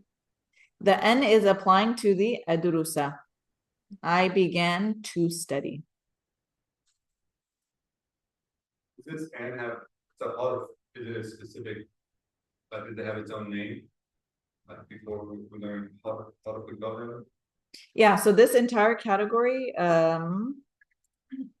this list is our hurufu nasbin.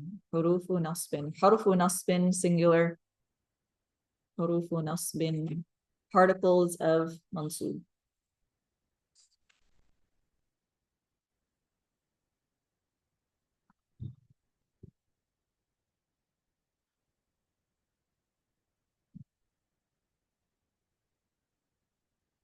Let's try it with a different conjugation. Yeah.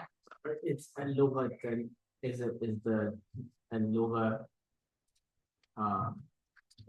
it has a fatha on it for what reason? It's the maf'ulun bihi. Um, The language is what is receiving the action of being studied. and Arabiyyata is the mudaf or like Is it, or is it like one? this is the sifa. Do you guys learn most Oh, of the sifa? sifa, yeah, Yeah. That's the sifa. This is a sifa. Mhm.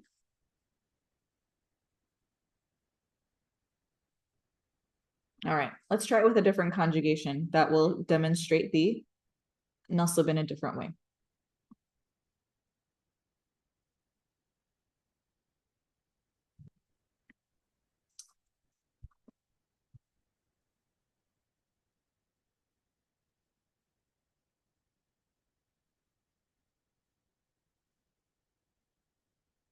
Actually, let's do it this week. We already did third person.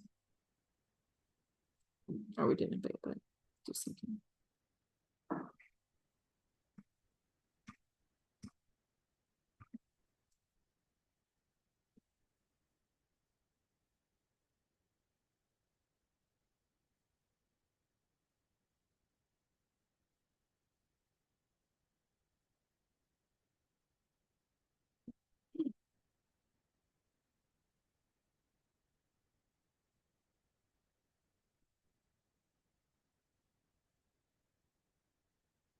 All right, now we have it with a different conjugation here. بدأتم أن تدرسوا اللغة العربية. You all masculine began to study the Arabic language.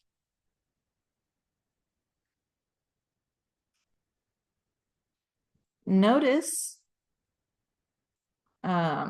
that this portion of the sentence, we're translating it kind of the same. We're translating it both as to study, even though the conjugation is different. One I have adrusa, the other I have tadrusu. Okay. The reason why we're doing that is because this conjugation is related to what precedes it. So N will usually be in conjunction with another verb. And this verb can be past, present. I'm only using past here just because, but it doesn't have to always be a Maldi verb. It can be, I am starting to study the Arabic language. Does it need to be past tense? Here we are doing it just because, but oftentimes N will be in conjunction with another verb. The most common verb that you will see N used with most likely is used with arada yuridu, to want. I want to eat. She wants to leave, etc. Yes, Amira? I think you kind of just answered it, but so basically the first verb, badatu or badatum is it's mildly, but that could be different. But the N is specifically applying to the mudari verb. Correct. The N is related to the mudari verb only. This is the only actor it is. This is the only thing that it is acting upon. Okay. So once the N comes up in the sentence and it acts upon this mudari verb, its job is done. It's not going to affect anything before it. It's not going to affect anything after this mudari verb. It does one action, switches it to mansub, and then its job is finished. Yeah. So can there only be a Mudari verb after, or can it be also a? It can only, for this specific N used in this way, it can only be mudari. It will never be used with a Madi. But the first one doesn't have, it could be either I want, I wanted, whatever, it doesn't. Yes, In yeah, our case, And yeah, sorry, and that's because you couldn't just like as a sentence, you couldn't just say بدأت أدرس اللغة العربية. Like you would have to say بدأت أن أدرس. Like you can't simply put بدأت and أدرس with each other. right, yeah, because when you have some type of maf'ul, that maf'ul cannot be another verb. So you need to try to change it into a noun type of thing. And that's specifically how N works. And you guys will come across this when we do more sentences. But one of the broader meanings of N plus mudari, one of the ways that it could be used is as a masdar, kind of. It can be used kind of as a masdar. So I say, بدأت أن أدرس, I began to study. I can also kind of say بدأت درس اللغة العربية. I began the study of the Arabic language. So they're similar. So what we're trying to do here is right on point with what you said. We're trying to force it to act like a noun. Okay. so in that same similar scenario, does badatu dirasatan, so badatu dirasatan make sense or no? Yeah. بدأت دراسة. I began a study. Yeah.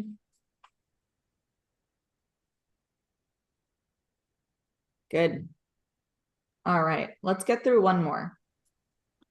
That is N. Okay, next we have len. Len is easy. Len means never.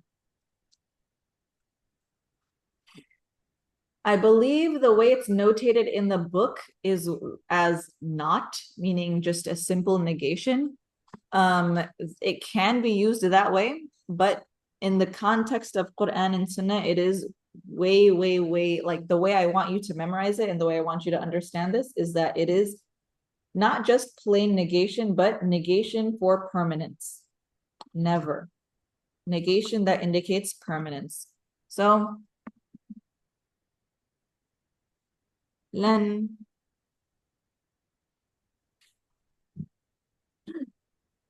أدخل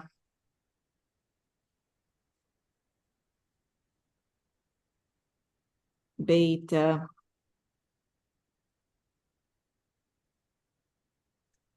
الظالمين.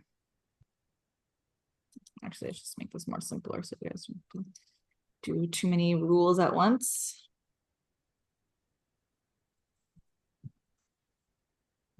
I will never enter the house of the tyrant.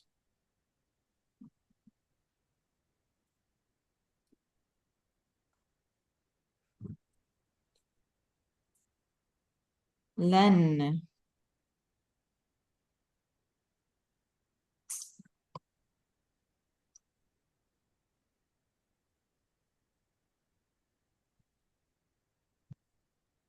تكتب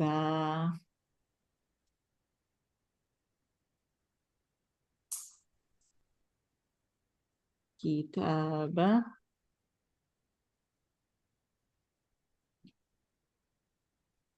شرك.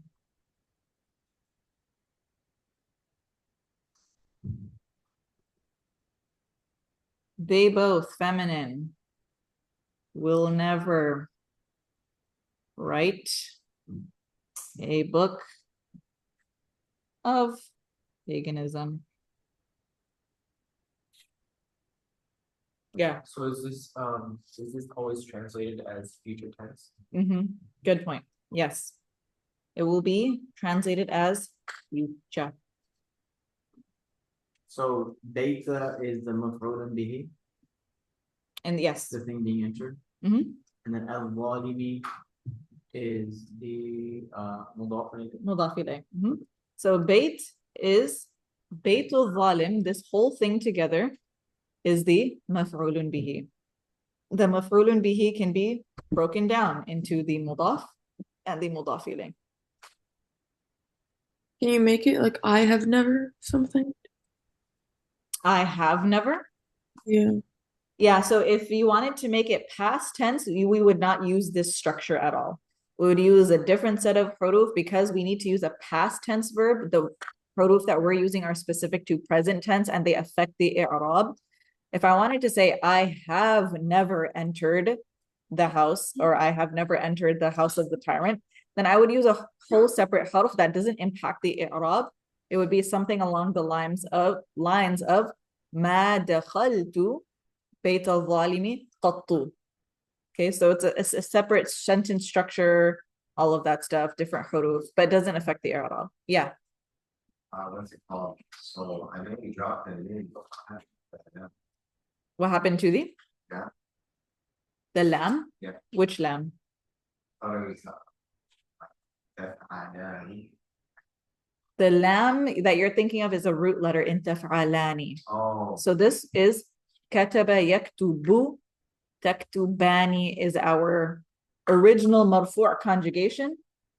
The way we make it mansub is by dropping the noon here.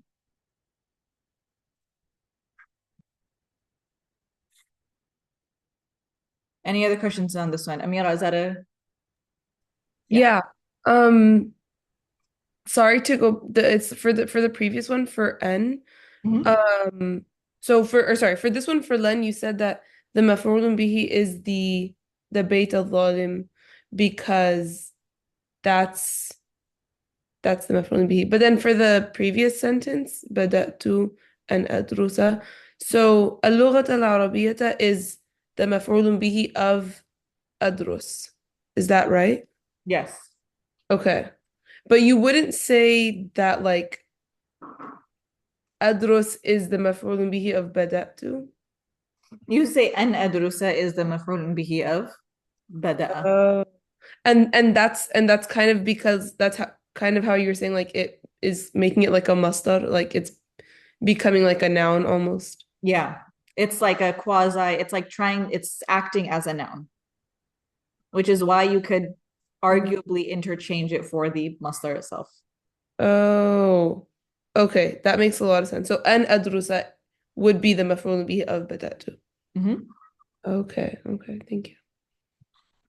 Some verbs require, I think it's a transitive, but transitive require a direct object. Even those verbs, if we were to use them in this type of structure, the and kind of relieves us of the need of that first verb to have a direct object if we were to use one.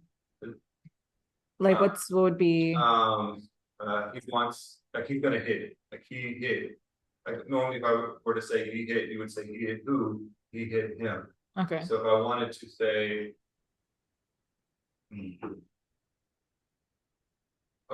I guess to go back maybe to the want example. Yeah, so you notice how in the example of hitting, you only have one verb that's being used. He hit. Whereas if you look at want, there's two verbs going on. I want to leave. She wants to eat. There's two verbs being used together. That's how N is typically used. You have two verbs being used in conjunction. So if you have just one verb that takes a maf'ulun bihi, then this wouldn't really fit in that well, just because of the meaning of N. It means to something, that something. So it wouldn't really make sense if you just use it with one verb. So some verbs are not going to make sense to use with and. Okay. Oh yeah, totally. That's why the examples for this one are kind of hard to use at this stage because just the number of vocab words you guys have under your belt is not too much. But there's totally like verbs that this is not going to really make sense with. A little bit off what Amira was saying. So that sentence, the first one, it has two maf'ulun bihis technically. The whole sentence? So yeah, that's normal? It's not a big deal if a word or a sentence has multiple or a singular maf'ulun bihi? Yeah, I mean, I think the confusing thing is that oftentimes when you guys are translating the word jumla, you translate it as sentence. In reality, jumla is more like a clause. So you can have multiple clauses in a sentence. Badatu is like in and of itself one piece. And adrusa, like you could end the sentence right here, and that's totally fine. I began to study. That's a complete sentence. You don't need that I began to study the Arabic language. So this is kind of like a separate piece. So it's fine to have multiple of those coming together like that. It's not the fact that you have multiple sentences within a sentence. It's that you're having multiple clauses, which is even in English normal. All right. Are we okay with len and en? Yes? All right. We are 5 minutes over time, but do we want to look at K? Yes? Or should we break for today? Next week? Okay. Let's sit on N and Len. Let's get those solid. Let's be prepared to see it on a quiz next week, as well as our vocab that we had to memorize from last week. I did not update the homework for today, but, or maybe I did, I don't remember, but it will be updated later today, inshallah ta'ala. But not Yeah, homework. sure. Can you put a lot of practice, like things for us that we can practice? Yeah, there will be some practice. I believe the book also has some good drills on this. Any other questions? I was gonna ask, are the slides on Sycamore or Google Classroom? They are on the Google Doc. Oh, I keep forgetting. Okay, sorry. Yeah. Sorry, I don't have too much tech capacity for all these different websites, so I just update the same doc that's already in my account. All right, any other questions? Okay, so we'll continue with this. We'll continue going through our Huruf Nasbin next week, inshallah. Subhanallah wa bihamdihi, subhanallah al-azim, subhanaka Allahumma wa bihamdik, nashhadu an la ilaha illa anta, nastaghfiruka wa natubu ilayk. Wa sallallahu ala khayri khalqika Muhammad walhamdulillahi rabbil alamin. Assalamu alaikum wa rahmatullahi wa barakatuh. وعليكم السلام ورحمة الله تعالى. Sheikh, I had a question about my midterm. So I took it in person, but I'm online today. Is there a way to see my score today, or do I have to wait till next week? Is there a what, sorry? Is there a way to see my score? Because I don't see it on Sycamore. Oh yeah, it is, you don't see it on Sycamore? It should be under grades, right? Yeah. Okay, yeah, I don't see it. Sometimes it gets kind of clunky, but yeah, I'll send it to you via email, and then we'll also just double check to make sure that the thing is posted correctly. Okay, inshallah. Jazakallah khair.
If the vocab word for the previous chapter, to color or to dye, what was it?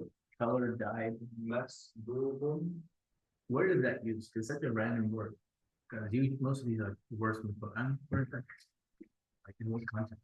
Um,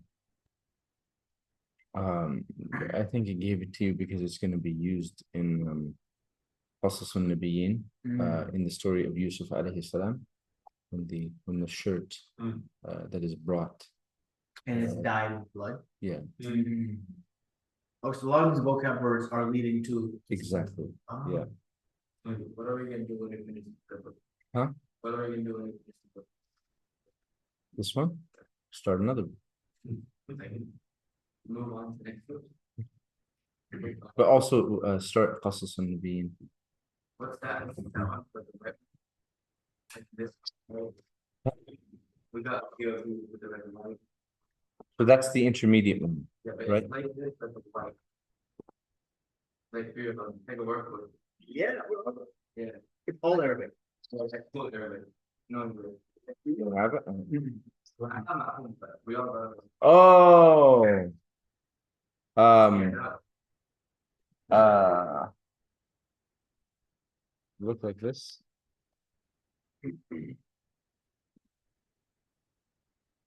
Where is it?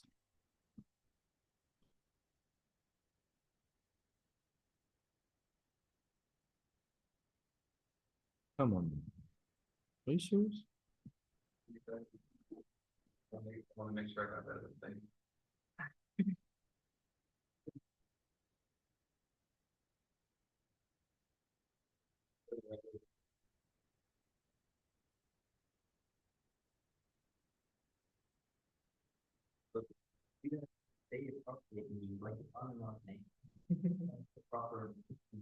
Looks like this. Yeah. Two of them. Two of them. You'll do these in Sheikh Tariq's class. After you guys finish Ulum al-Quran with him. Ulum al-Quran? Yeah. Like a 99. Yeah, good. Next semester, inshallah, I want to. After school. I'm supposed to have make sure I'm doing my for me. On the time semester, or when- Just hang out with, so it doesn't matter, it's in purpose. Oh, yeah. Let's go through. I'm gonna put it in the purpose of year two. He teaches Quran and every week, but he can do it all, you know.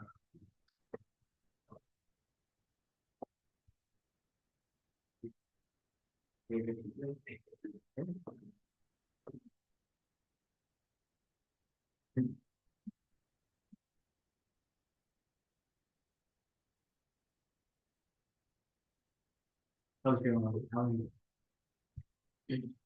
My steroids. Oh, thank you.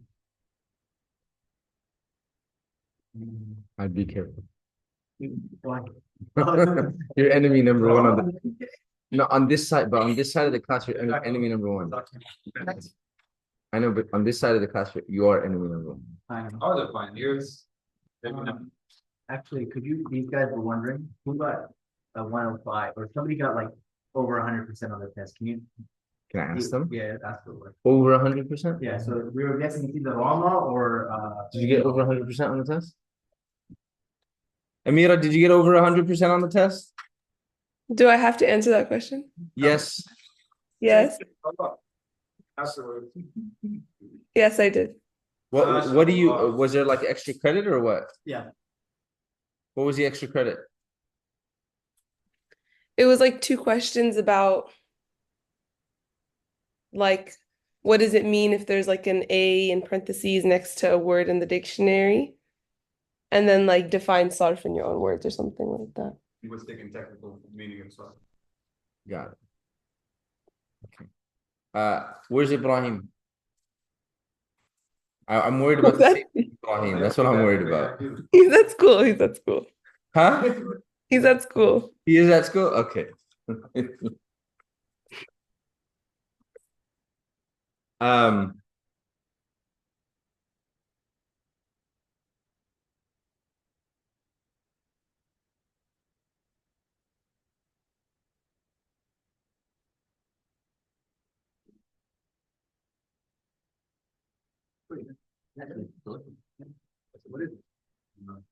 Okay. Bismillah walhamdulillah wa salatu wassalamu ala rasulillah.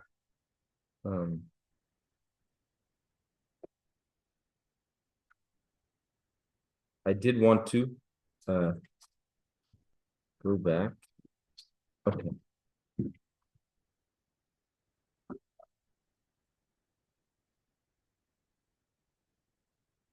I did want to go back and do this drill 5 that we did yesterday. I want to do it again, but I want you not to look at your notes. Clear? I want to go back. I want to do drill 5, which we did. It's fine. Like, and I want you not to look at your notes. Clear? Just want to get that extra practice in. Okay? If you don't know what it is, say pass, but like don't just like pass the whole thing. Clear? Okay. So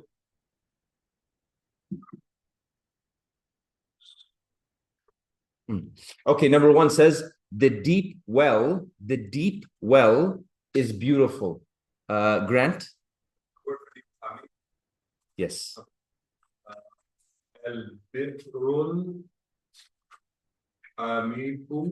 Bi'r feminine because the Arab said so.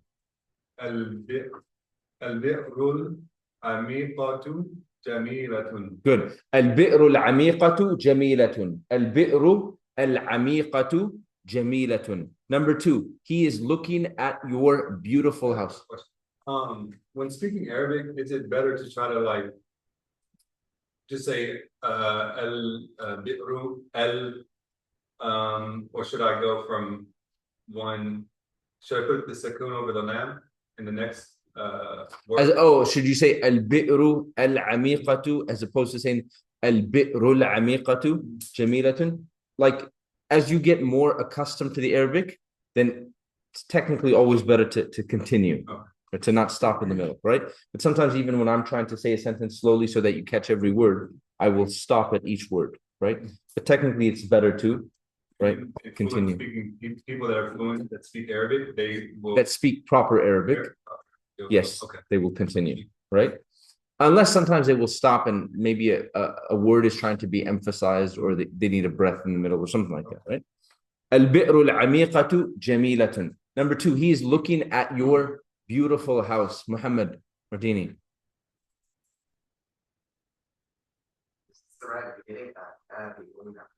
No, he.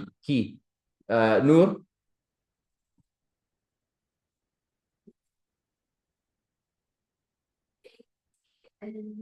Your house.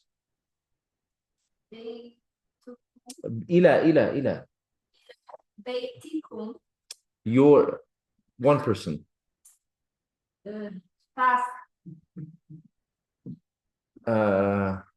DJ.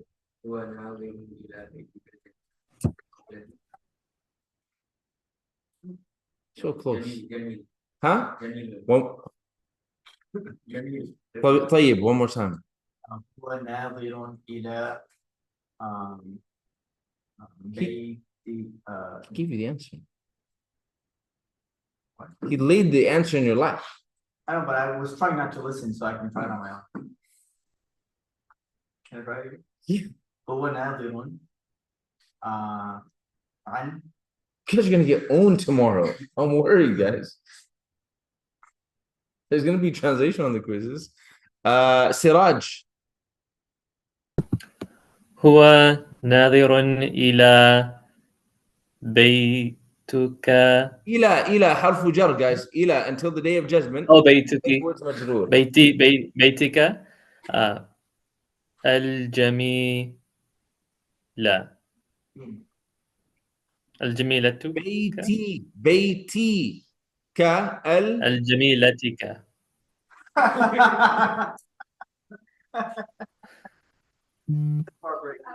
Oh wait.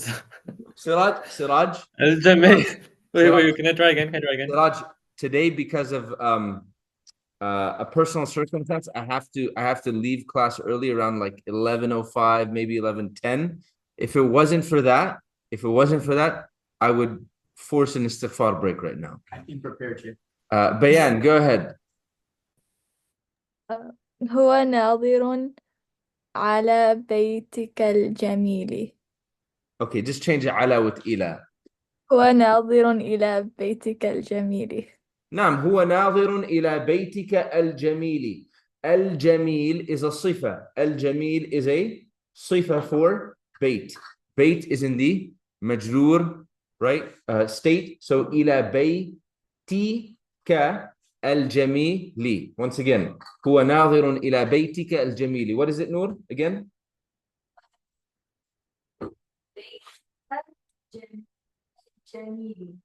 DJ? طيب, what is it? What is it? What's... وناظر إلى بيتك الجميل. Siraj, what is it? هو ناظر إلى بيتك الجميل. نعم. Number 3 says their family is gentle. Their family is gentle. Salma. أهلهم حلماء. أهلهم حلماء. Number 4 says the strong fire is painful. Maryam Khidr. النار القوية أليمة. Good. One more time, but don't stop the word قوية. Again. النار القوية أليمة. Good. النار القوية أليمة. النار القوية أليمة. Remember the word nar is feminine because the Arabs said so. The new garden is safe. The new garden is safe. Isa. الجنة الجديدة سالمة. Good. الجنة الجديدة سالمة. الجنة الجديدة سالمة. One who is heedless, which is just one word, right? Or the one, let me make it. The one who is heedless is coming. Yeah, Michelle. The one who is. You can have al and tanween.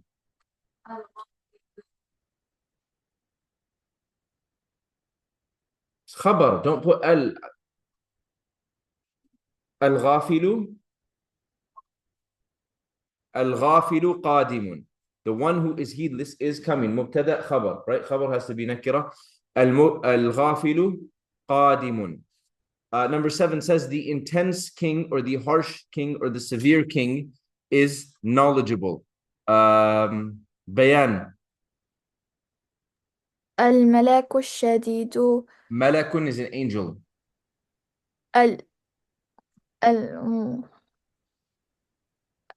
الملك Yes. الملك الشديد عالم.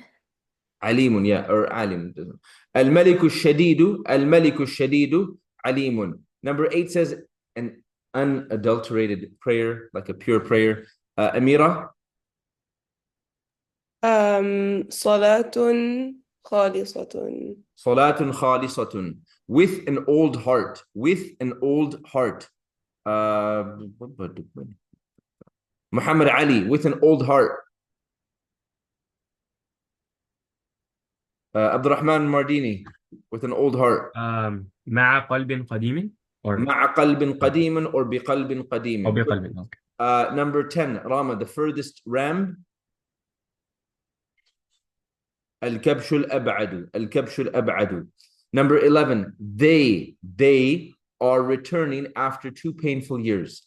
They are returning after 2 painful years. Rania.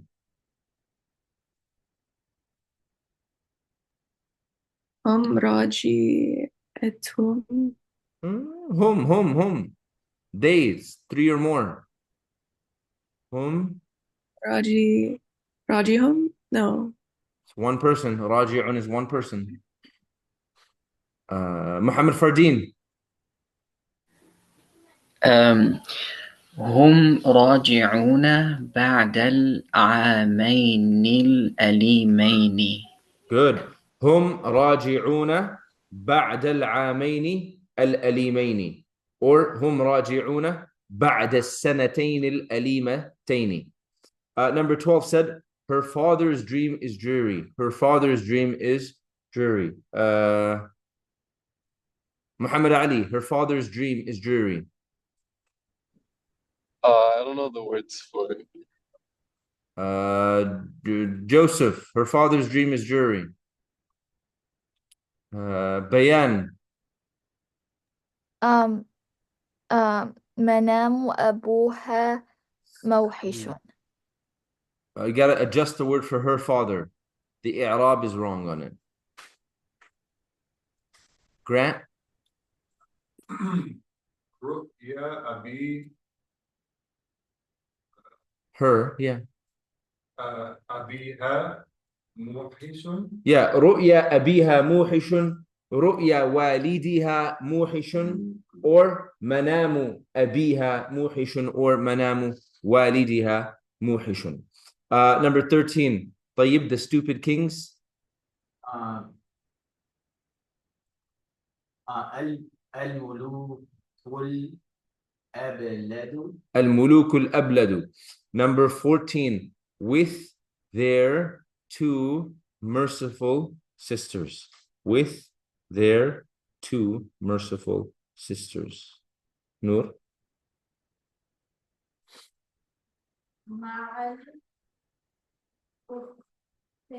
Drop the alif lam. Ma'a.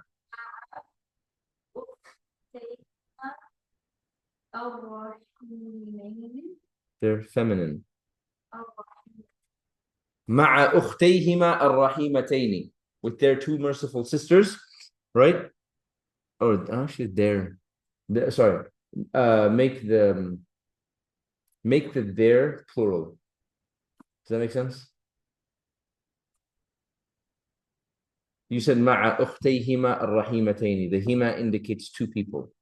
Make the two people plural. Change the attached pronouns simply.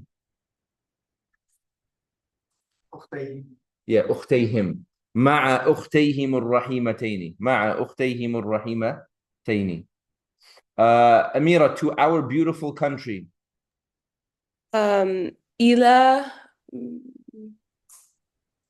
إلى بلدنا الجميل.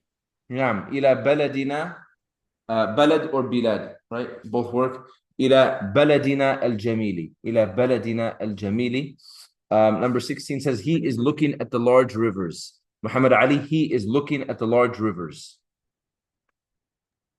هو ناظر. He is looking.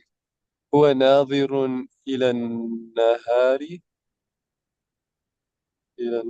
Nahari is day. No, not Nahari. إلى النهار. Okay, and then they have to describe him as large. أنهار الكبير. Anhar, non-intellectual plural. النهار الكبيرة. Good. One more time, the entire sentence. He is looking at the large rivers.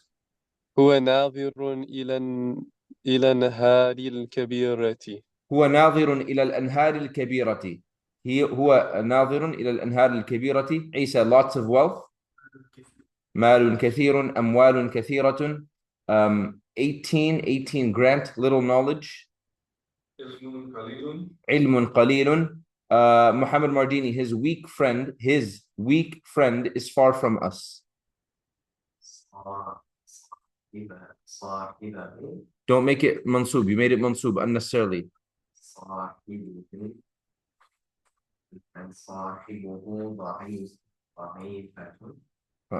It's a sifa. Okay, wait. صاحبه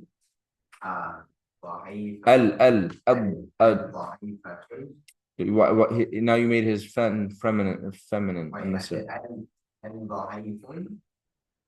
DJ, from the beginning.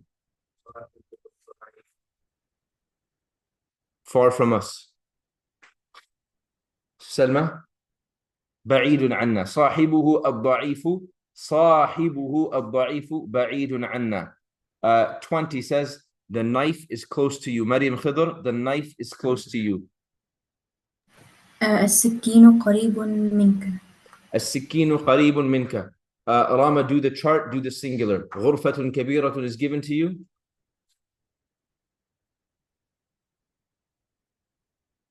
Good. غرفة كبيرة, غرفة كبيرة, غرفة كبيرة. Michelle, do the middle column.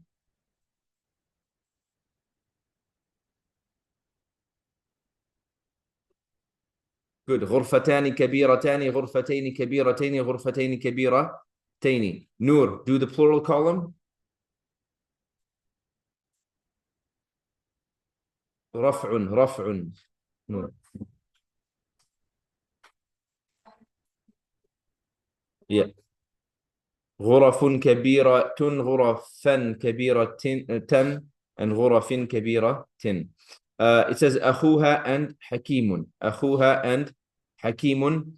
أخوها and حكيم.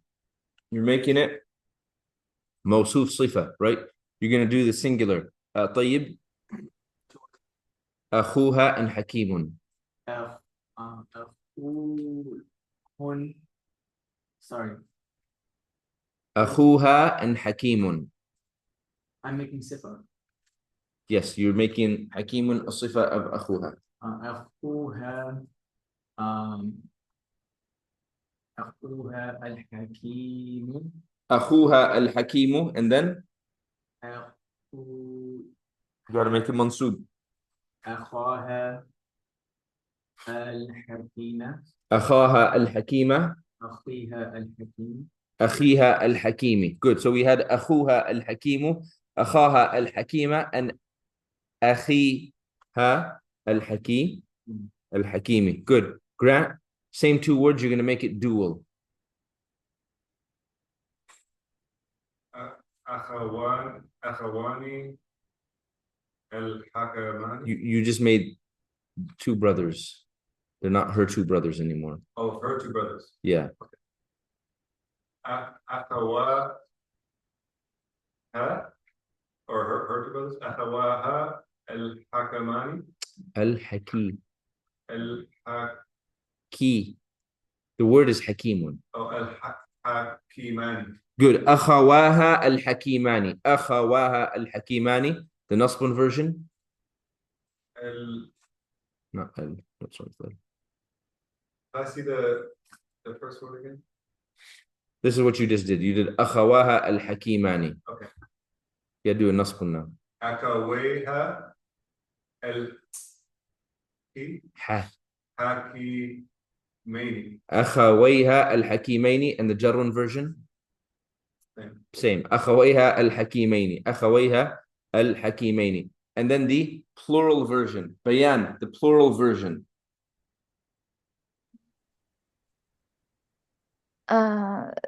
أخو. What's the plural of أخون? أخوان. Siraj. إخوان. Huh? إخوان. I can do the. Do the plural. Yeah. إخوانها الحكماء. نعم. إخوانها الحكماء or إخوتها الحكماء. Different plurals. Go ahead.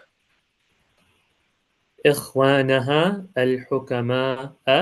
إخوانها الحكماء and إخوانها الحكماء. إخوانها الحكماء. مسجد and جميل. مسجد and جميل. Michelle, the singular. Go ahead.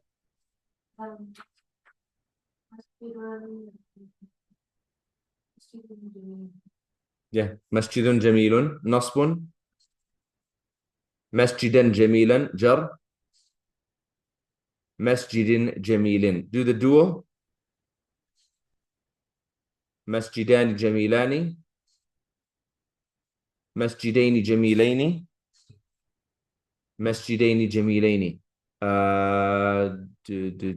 Mardini, do the plural. مسجد and جميل. مساجد ممنوع من الصرف. مساجد non-intellectual plural treated as singular feminine.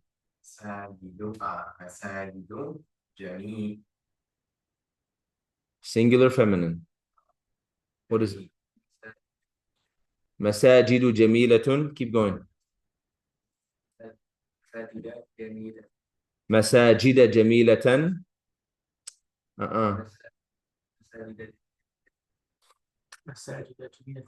مساجد جميلة. Once again, that plural version.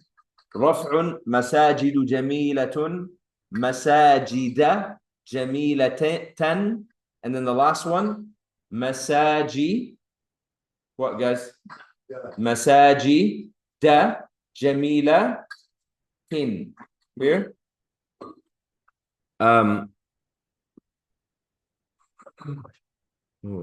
Translate the following fragments from Arabic to English.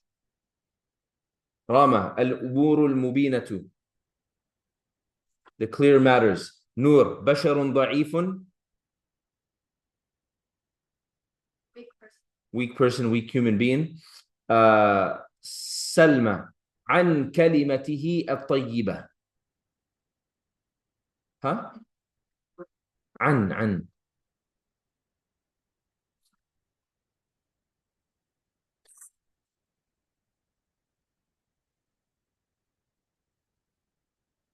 Michelle, an? About. I'd go with about.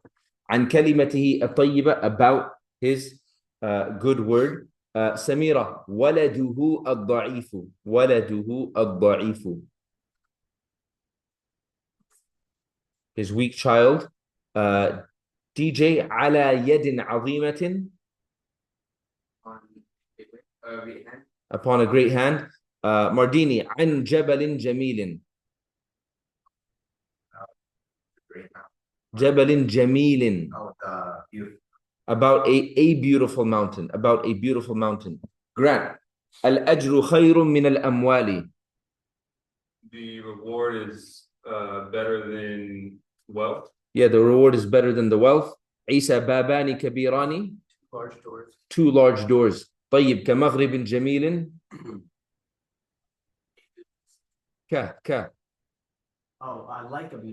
Like a beautiful sunset. Amira, muddatun azimatun. A great period of time. A great period of time. Siraj, as-sabilul akhiratu. Akhiratu. The path of the afterlife? In this context, no. Akhiratu is last. So the last path. 12. Bayan, amruhu al-ajibu. His strange matter. His strange matter. 13. Muhammad Fardeen. Ilmul wali al-qadimi. Ilmul wali al-qadimi. The knowledge of the old friend. Not friend, ally, protector. Ally, oh. Yeah. The knowledge of the old protector. 14. Maryam Khidr. Malakun kabirun. Great angel. A great angel. Muhammad Ali. Ujuruhum fil akhirati. Frozen. Abdurrahman Mardini. Ujuruhum fil akhirati. It's their rewards in the end, in the fil akhirah, their rewards in the end, the afterlife, or in the hereafter. Afterlife. Oh, that's what it was. Oh, okay. Noor 16 في غرفة عمر الكبيرة. In Umar's big room. Class is not over. Drill 8. You had a question. Yeah, can you go to the previous? This one? Or which No, one? one. This one?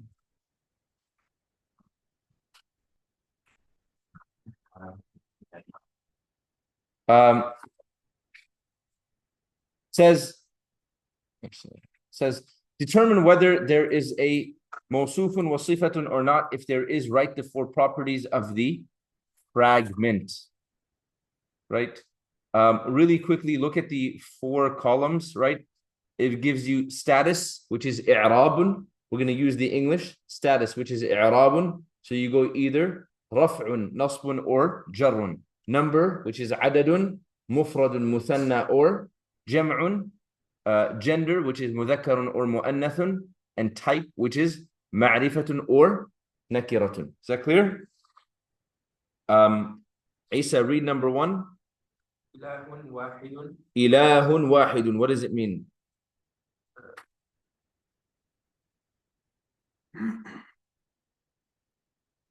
His What? one deity. One deity. Yeah, one deity, one God. One God. Okay, go ahead. Go through the 4 columns, use the Arabic. Go with status, number, gender, type in that order. So it's رفع. Raf'un. First of all, موصوف صفة, yes? Yes. Okay. رفع, number. مفرد. مفرد. What's the Gender. Gender is مذكر. مذكر. And the type is معرفة. معرفة. Good. Number 2. Number 2. Yes. It's nakiratun. So sorry, he said ma'rifatun. Nakiratun. Sorry. So status was raf'un, number was mufradun, gender was mudhakkarun, and type was nakiratun. Number 2, Rama, read it. Ma'a ghulamin rahimin. What does it mean? Young boy. Yeah. If you don't know the translation, make sure you write it down. Ma'a ghulamin rahimin, with a merciful young boy. Go ahead. Jarrun, number. Mufradun. Mudhakkarun, type. Nakiratun. Good. Number 3, Noor. Al-qawm al-zalimina means.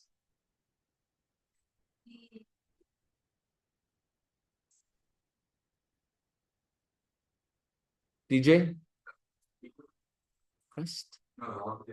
Yeah, so either you can go the wrongdoing people or the oppressive people. Al-qawm al-zalimin, right? The wrongdoing people or the people that are oppressive. Huh? Good word for oppressive, right? But al-qawm al-zalimin generally in the Quran is referring to people that are committing wrong, right? And the similarity between that and zalimun is used for a tyrant or an unjust ruler, is that these people are wronging themselves, right? So al-qawm al-zalimin, the wrongdoing people. Go ahead. Yeah. Okay. This is Nasbun. It is nasbun. Now, al-zalimin by itself, if that word was given to you by itself, then you would say, what about its status? It could be nasbun or jarrun, but because we see al-qawm al-zalimin, we know that the entire status is nasbun. The number, jam'un, right? Al-qawma is a singular word that has a plural meaning. Al-zalimin is plural, so jam'un. Gender, mudhakkarun, and type, ma'rifatun. Good. We didn't say it, but this is a sifa, right? Yes, yeah. Number 4, Michelle. La adhabul akhirati.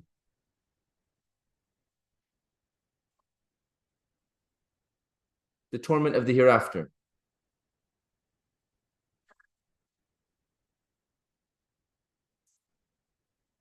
Huh? It's not a mawsuf sifa. What is it?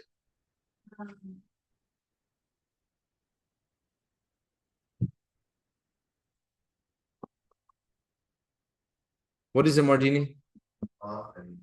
It's a mudafun ilayh. It's a mudafun ilayh. The punishment of the hereafter. La adhabul akhirati. That lam, by the way, is just for emphasis. Clear? It is not the lam of jar. It is not the lam of jar. If it was the lam of jar, it would be li. Clear? It is just the lam of emphasis. Number 5, Amira. Allahu Azizun. Allahu Azizun, which means it means Allah is I forgot it's like mighty. Allah is mighty. Yeah, mighty. All the Almighty. But it's not a mawsuf sifa. It is not a mawsuf sifa. Rather, it gives us a what? These two words put together give us a what? A sentence. A sentence. A jumlatun ismiyatun. We have a mubtada'un and a khabarun. The numbering is weird, so 6 goes down, right? On the next page. So we'll just do 13 through 17 before we go to the next page. We'll do 13 through 17. Okay. طيب. 13. Qur'anan Arabiyyan. Qur'anan Arabiyyan. Yes or no? It is yes. Yes, right? An Arabic Quran. Status is Nasbun, Nasbun, number. Mufradun, Mufradun, gender. Mudhakkarun, Mudhakkarun, and type. Nakira. Nakiratun. Salma, yes. So Quran is like a proper noun, but it's Al-Quran. So this one is not a proper noun. So this is a Quran, but it's like in its meaning, it's like kind of like. So it could be like something that is recited, something that is read. Oh, linguistically, not just. Linguistically, yeah. Okay. Hypothetically, if we had a word that I don't know, it was like a name, but it didn't have alif lam before it. A name. Not a person's name, but like a book's name, let's say, just was known by this name, but it didn't have alif lam. Its sifa would have to have alif lam because it's a proper noun. Hypothetically, if we could think of an example, yeah. Okay.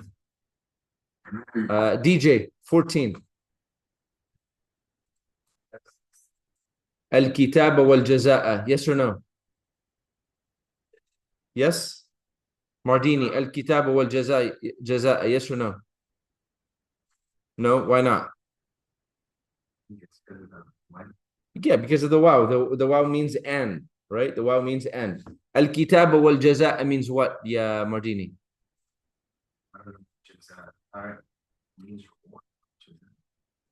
Okay, so Al-Kitaba wal-Jaza' translate. The book and the reward, or the book and the recompense, right? Jaza is, we said, a neutral word. In the vocab, it's given to you as reward, but in reality, it's a neutral word, can mean reward or punishment. So Al-Kitaba wal-Jaza'a, the book and the recompense. 15, Siraj. بقرة صغيرة, a small cow. A small cow. Go ahead. Yes or no? Yes. Yes. Status, quickly. رفع. رفع, number. مفرد. مفرد, gender. مؤنث. مؤنث, and type. نكرة. نكرة, good. 16. 16, Bayan. عاما كثيرا. عاما كثيرا. Lots of yes years. or no? Yes. Yes. What does it mean? Lots of years. Lots of years, many years. Status? نصب. What? Nasb. Sorry, Mastar. Nasbun, yes, Nasbun. Number? جمع or مفرد. مفرد, مفرد. كثيرا, right, has the meaning of many, but as a word, it's, right, singular. So, مفرد, gender? مذكر. مذكر, and type? نكرة. نكرة, good. 17. Ya Muhammad Fardeen. Fadlullahi. Fadlullahi, yes or no? Yeah, yes. Yes. What does Fadlullahi mean? Oh no, this is not. This is not. Good. Yeah. Fadlullahi, what does it mean? Yeah, it's the bounty of Allah, or bounty of Allah, the favor of Allah. This is not a mawsul sifa, rather it is a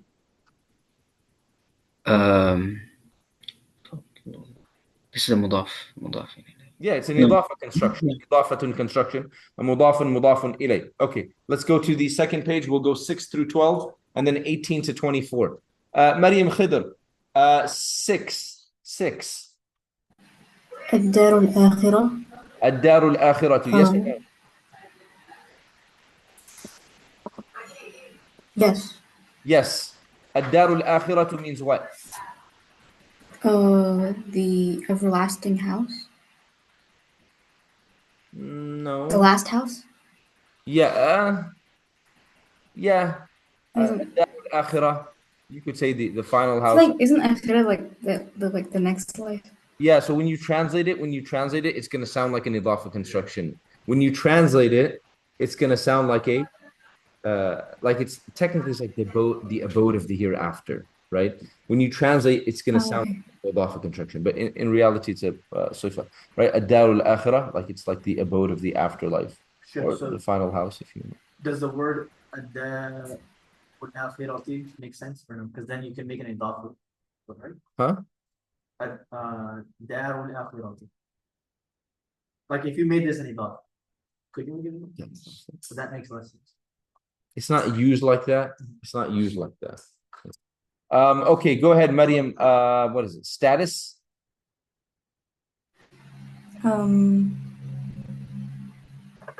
We said What is it? صفة and طيب, what is it? رفع. Status is رفع. Maryam, number? Oh, one. Let me think one. مفرد. What's the gender? The first one is مؤنث. ذكر and They're the both second one is مؤنث. مذكر. And type? طيب. معرفة. معرفة. Once again, the status is رفع. The number is مفرد. The gender is مؤنث. Remember, dar is feminine because the Arab said so. And the type is معرفة. 7. 7.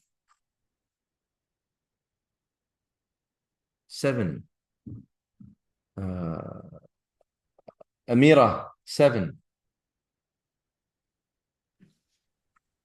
Number 7, آيات مبينة. No. Sorry, آيات بينة. آيات بينة. آيات بينة. Yes or no? Yes. She said yes. Let's assume she's right. What does it mean? It means clear signs. Clear signs. آيات بينة. Noor, you agree? موصوف صفة. آيات بينة. You agree? You agree? Yeah? Michelle, you agree? Amir, I don't know if they're agreeing based on knowledge. They heard that she got 105 every. Yeah, I know. They're like, she got 100, so I mean, she's got to be right. Just, I'm gonna put my eggs in this basket, you know, like. You thought Isa was right just because it was Isa. You were Yeah. I just kind of overlooked it. I was like, yeah, I didn't even, say any question. So, like, Noor. Ayatin bayyinatan. موصوف صفة? Yeah. Okay, explain to me what's going on. Like, why I got 2 kasras on ayatin and then bayyinatan? Because It's a long because right now, Amira. It's a long because. I was hoping she'd answer this as fast as she drives, but go ahead. Ayatin bayyinatan. Michelle, you have an explanation? You see the apparent issue? Do you see the apparent issue? That they seem to be in different what? They seem to be in different states. Salma?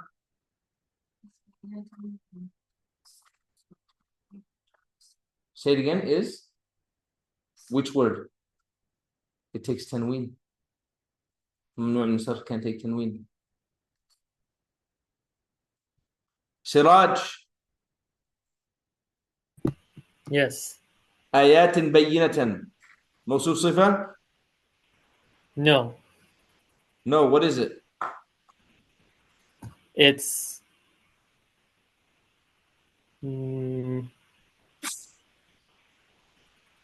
well, they don't match in Arab, I think.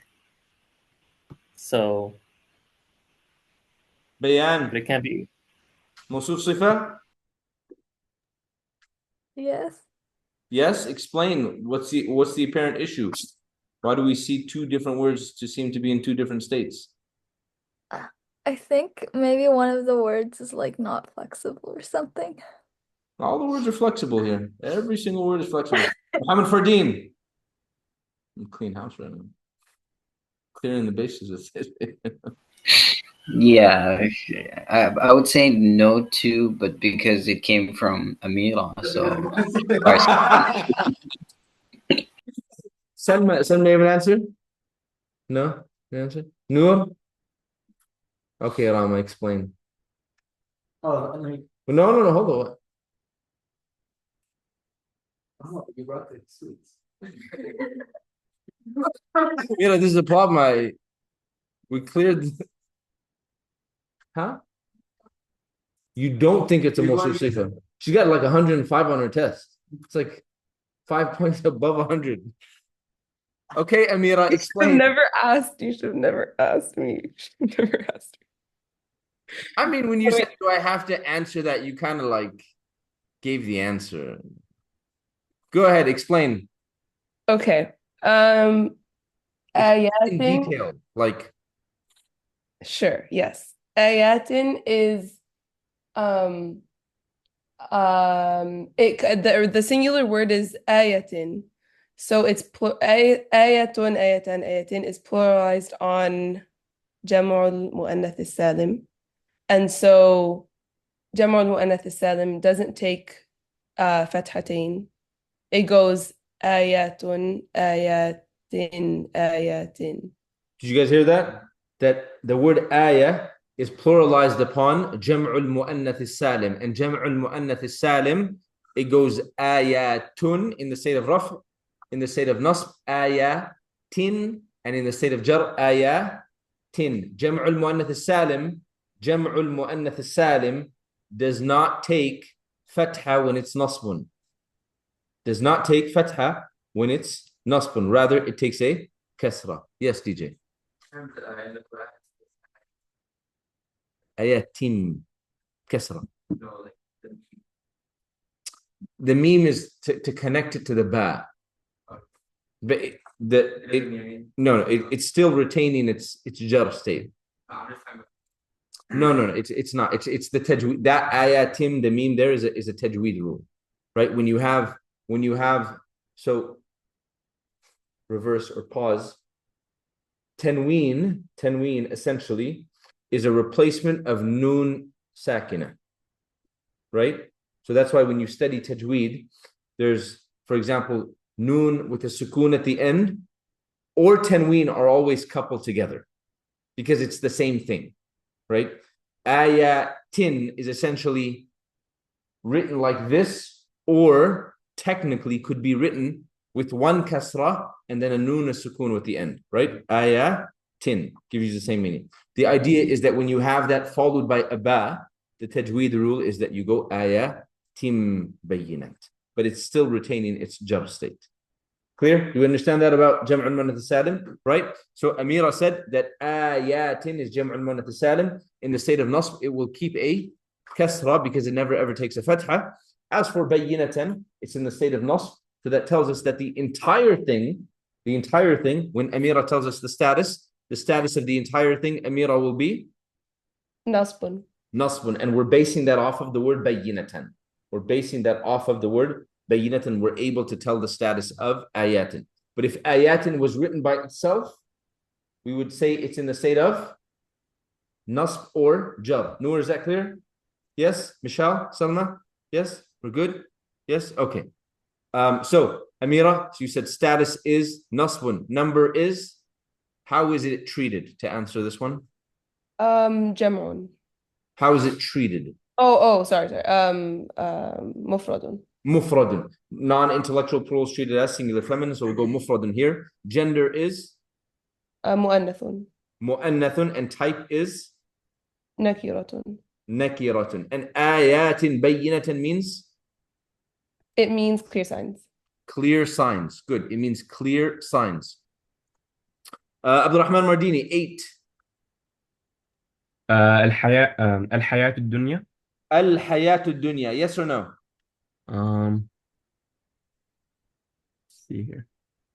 No. Wait, hold on. الحياة الدنيا. No, is it? It's not. طيب. No. Yes. الحياة الدنيا. الحياة الدنيا. The worldly life. الحياة الدنيا. The worldly life. Because of the alif Mamduda. There's no other way to say dunya. Yeah. You're stuck, right? There's no other way to say dunya. Wait, is it muqaddar? Is it like? Huh? Is it muqaddar? Correct. Ad-dunya is muqaddarun. Oh, I mean, just say the word, right? Like try to put it in different states. You can't. Dunya. Stuck with ad-dunya, right? So Abdurrahman, it is al-hayat ad-dunya, the worldly life. So status, Abdurrahman, is? رفع. Raf'un, we're looking at the dhamma on the ta. The dhamma on the ta tells us the state technically of both words. Yeah. Number, مفرد. mufradun. Gender, مؤنث. mu'annathun. And type, And then type is معرفة. ma'rifatun. Ma'rifatun. Um, Can I ask a question? yes. So for both with Ad-Darul Akhirah and Al-Hayatul Dunya, like the translation kind of sounds like it's an idafa, but it's not. Not so much for definitely Ad-Dar al-Akhirah, but not 8. We said the worldly life, not the world of this life. That's true. Okay. The worldly life, Okay. right? Okay. But But in Ad-Dar general, those are al-Akhirah- always going to be Mawsuf Sifa. Correct. As long as, right, like we said, as long as they match in the 4 things, then right, they are mawsuf sifa. The exceptions being like what we took of the names of Allah subhanahu wa ta'ala when they come one after another, right? Number 9, Rama. Read the ولهم فيها أزواج طيبة ولهم فيها أزواج طيبة.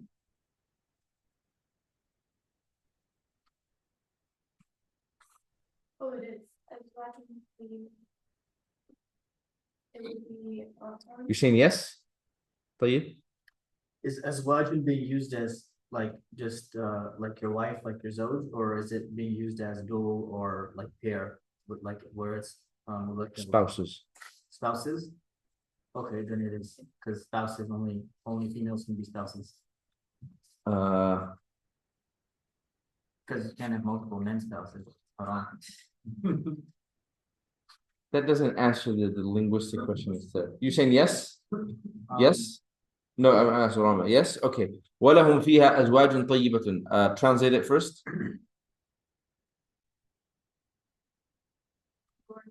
Yeah, for them in it, or in it for them are pure spouses, right? Okay, let's just knock out the exercise part. The status is raf'un. The status is raf'un. The number is mufradun. We're looking at the word tayyibatun. The gender is mudhakkarun nakiratun. You guys remember there was this thing about that, what was it? Broken plurals. Broken plurals can be treated as singular female, right? And it gave the example of tilka rusulu, right? Tilka rusulu, those messengers.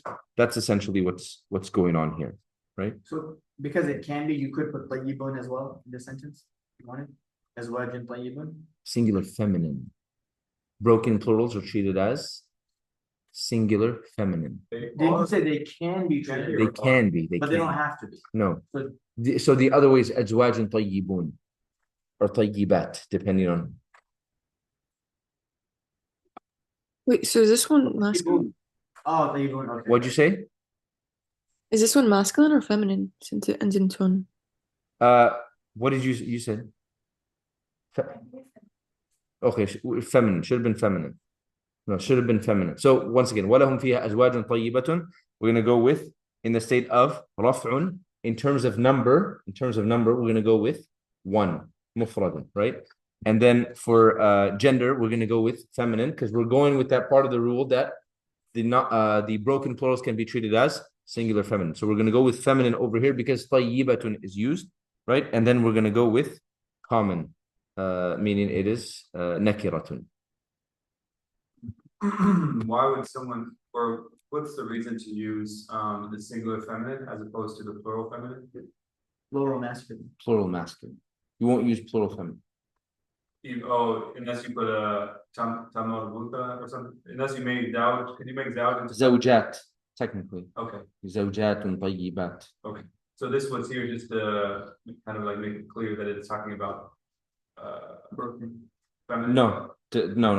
It just what the language allows. No, it's not. It's not there for that reason.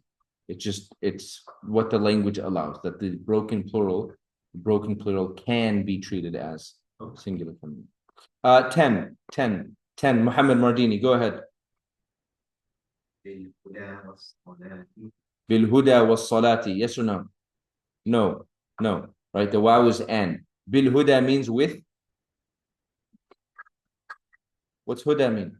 With guidance and prayer. Bilhuda was salati, with guidance and prayer.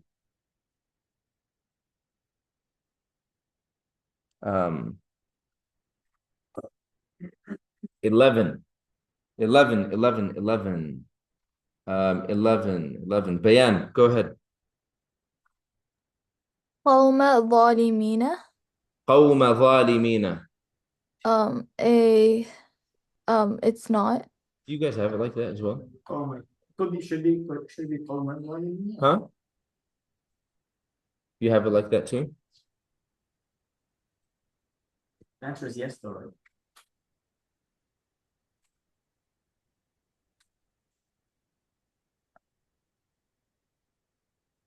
Should be قوما ظالمين.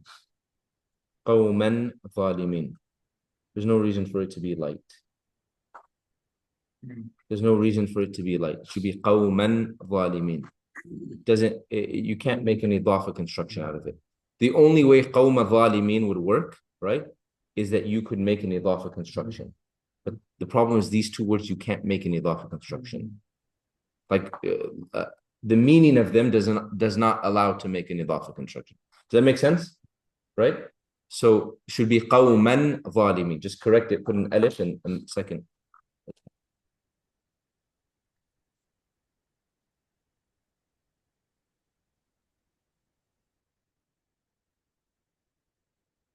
Like the only reason it would be light, the only reason it would not have tanween is that one, if the word was hypothetically mamnu' min as-sarf, which it's not, right? And the other one is that if it's mudaf, which it can't do that with the word zalimin. It's like people of wrongdoing, which doesn't work, right? So qawman zalimin. Bayan were you the one I called upon? Yeah. Okay, but qawman zalimin. Go ahead, status.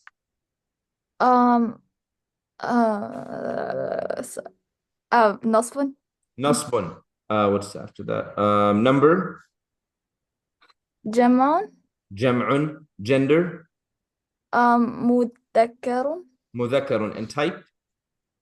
Nakiratun. Nakiratun. Yeah. 12. We're looking at Bismillah ar-Rahman ar-Rahim. Once again, with these two names, we can accept them as a concept that we haven't studied, but I've spoken about before, what's called badal, replacement. And technically, we could look at them as sifas, right? For the sake of exercise, we'll look at it as sifa, right? So, Bismillah ar-Rahman ar-Rahim, right? The mawsuf technically is Allah, and the sifa is ar-Rahman as well as ar-Rahim. Good. So DJ, the status is jarrun. The number is mufradun. Don't get that one wrong. The gender is mudhakkarun, and the type is type ma'rifatun. Number 18, Rania. An-nasu qalilun. Little people, few people, the few people. Yes or no? No. No, they don't match in what? What is the thing that they don't match in? One is nakira, the other is ma'rifa. Yeah, an-nasu is ma'rifa and qalilun is nakira. Rather, we have a sentence over here. An-nasu qalilun means the people are few. The people are few. Not little. People are little. It's few and little. No. No. You would for little you would use like saghirun for little, or if like you're talking short, qasirun. But qalilun means few. Qalilun means few. An-nasu qalilun. Was qalilun a vocab word? Yeah, it was. Yeah. You said little / few, or few / little. Oh, Little it in didn't mean, quantity. yeah, it meant little in quantity. Qalilun, it meant little in quantity. Okay. For little in size, it's صغير. Number 19, Noor. No, rather we have a what? We have a sentence, right? Allah is, like you could say, like ever watching, right? So we have a jumla ismiya, right?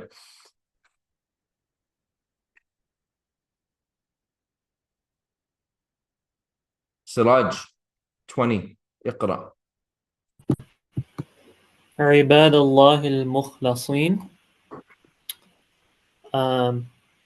The worshippers are slaves of Allah. What's مخلصين?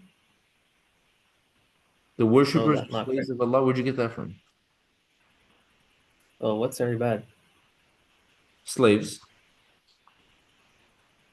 Okay, and then المخلصين, not sure what it means. Who knows what al-mukhlasin are? Purified. Huh? Pure sinless. Loyal. So there's two different words. Endless. Huh? What'd you say? Endless. No, so there's two different words. This is on a verb pattern you haven't studied, right? So there's two different words. There's mukhlisun with a kasra on the lam, okay? Mukhlisun, which would be sincere. They have ikhlas, okay? And there's mukhlasun, mukhlasun, which essentially means chosen. It's the same verb they're emanating from, but it's a difference of one vowel sign. So mukhlisun, right, would be to have mukhlis, right? Be sincere. And mukhlasun is essentially to be chosen. To be chosen, right? Obviously, this is the plural. This is mukhlasin. Siraj, ibadallah al-mukhlasin. Yes. Yes was the answer? To what? So is it a موصوف وصفة? You're asking me?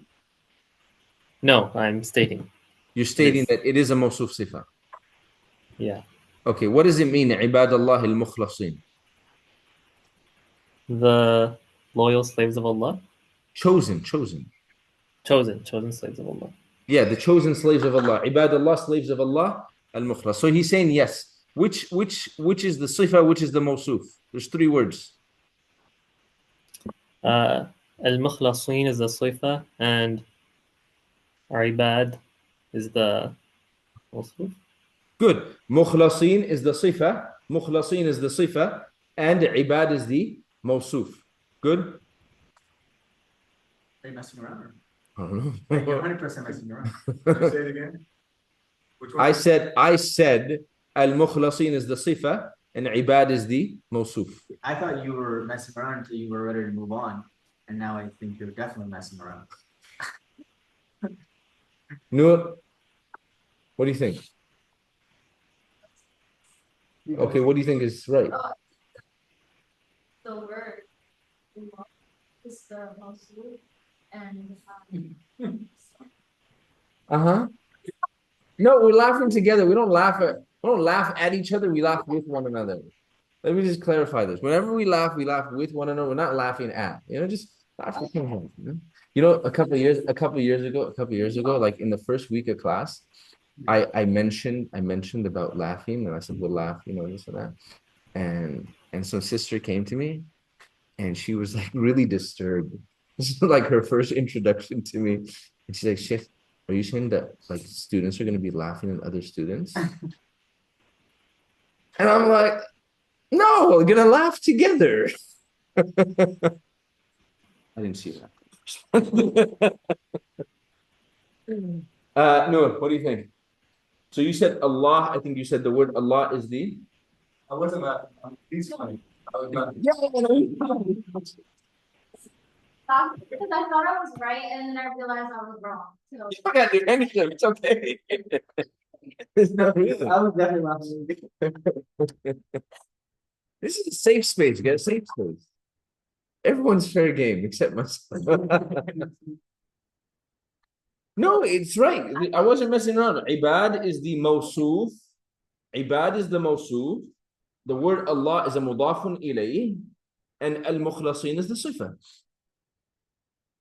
Al-mukhlasin is describing the servants. They are the chosen servants of Allah. You okay? Yeah, you good? Yeah, it's just because the way it's worded, like usually we've had sifa and then the word right after it. Yeah. And this one, if we have a mudaf ilayh, it's usually a the damirun muttasil. No. Look. But in this case, Look. في غرفة عمر yeah. الكبيرة. In Umar's big room, right? Remember, mudafun ilayh, nothing can come between them. Nothing can come between a mudafun ilayh. Ibadallah is a mudafun ilayh, servants of Allah. We want to describe them, Ibadallahi al-mukhlasin. Good. Okay, Siraj, I think you were the one doing it. Siraj, status is? Nasbun. Nasbun. When he says Nasbun, he's talking about the word ibad and the word mukhlasin. Clear? Status, we're talking about the first word and the third word. The number? Jam'un. Jam'un. The gender? Mudhakkarun. Mudhakkarun. And the type? Ma'rifatun. Ma'rifatun. Al-mukhlasin because of the alif lam, and ibad because of its attribution or its idafa to the word Allah. Both of them are ma'rifah. Good. 21, Muhammad Fardeen. Ayatul Kitabil Mubini. Yes. Ayatul Kitabil Mubini. You said yes? Yes. Okay. What word is the sifa? What word is the mawsuf? The Kitab is the mawsuf. Well, Ayatul Kitabi, whole thing. Ayatul Kitabi. No. Or the go the where you were mawsuf. going the first time. No, don't do that. The mawsuf. Okay. Okay, so the mawsuf is the Kitab, Al-Kitabi, and the sifa is Al-Mubini. Good. The mawsuf is Al-Kitab and the sifa is Al-Mubin. Ayatul Kitab Al-Mubin, signs or verses of the clear book. Signs or verses of the clear book. The status of Kitab Al-Mubin is? Ayatul, that's Raf'un? Of the mawsuf sifa, ya Fardeen. Okay. Can I see that one more time? Sorry. Ayatul Kitabil. Okay, Majrurun. Majrurun. So jar.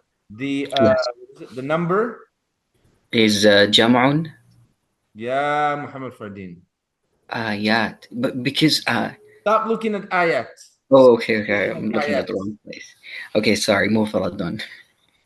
Mufradun. There we go. So status was jar, number was mufradun, gender is Mudhakkarun, and type is Ma'rifatun. Good. After that, Khadija, read 22. Innahu laqawlu rasulin karimin. It is, right? It's the last two words are a mawsuf nisifa. Good. So she said it is, and she said the last two words are the mawsuf and the sifa. Good. So innahu laqawlu rasulin karimin means that indeed it is the statement of a noble messenger. The translation, innahu, indeed it is, laqawlu rasulin karimin, the statement of a noble messenger. The lam before the word qawlu is for emphasis. It has no grammatical effect. If it was the lam of jar, it would be li. Clear? So she said yes, rasulin karimin.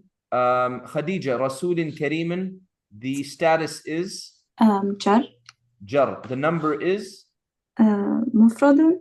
The gender is Mudhakkarun. and the type is I would assume specific, but it doesn't have an al, so it's nakiratun. Yeah, nakiratun. This is nakiratun, right? Nakiratun. 23, Isa. A clear ram. Yeah, a clear ram. It's in the Raf'un. It is a mawsufun. Was ifatun. The caption is the mawsufun. مبين استصيفة status is رفع Status is رفع. Number is مفرد مفرد. gender is مذكر مذكر. And type type is نكرة. type is نكرة. Good. And then Rania 24. المسجد المسجد الأقصى. المسجد الأقصى. Yes or no? Yes. No, you said no. You said no, right? Why is it not? Explain in detail. I believe that this is an Idafa construction. And therefore, al-masjidu is the mudafun and al-aqsa is the mudafun ilayh. I want you to never believe that again. I want you to never ever believe that again. Because the mudafun should not have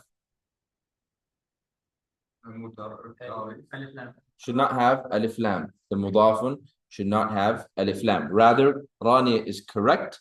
Al-Masjid al-Aqsa means the furthest mosque. Al-Masjid al-Aqsa means the furthest mosque. Rania, the status of both words is? معرفة. Oh wait, sorry. I was going backwards. رفع. مسجد.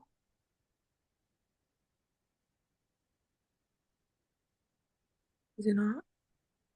What?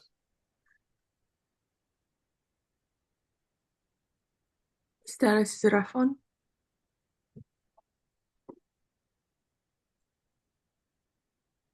Yeah, status is no, you're right, sorry. Status is raf'un. I'm multitasking, I'm failing. Number is مساجد is plural. No. مفرد. mufradun, and the gender is مذكر. mudhakkarun, مذكر. and the type is معرفة. ma'rifatun. Good. Take a 5-minute break. Take a 5-minute break.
I apologize. Like I said, I have to end class early today. But we're done, alhamdulillah, with chapter 8. We're on pace, alhamdulillah. Tomorrow's quiz. Vocab.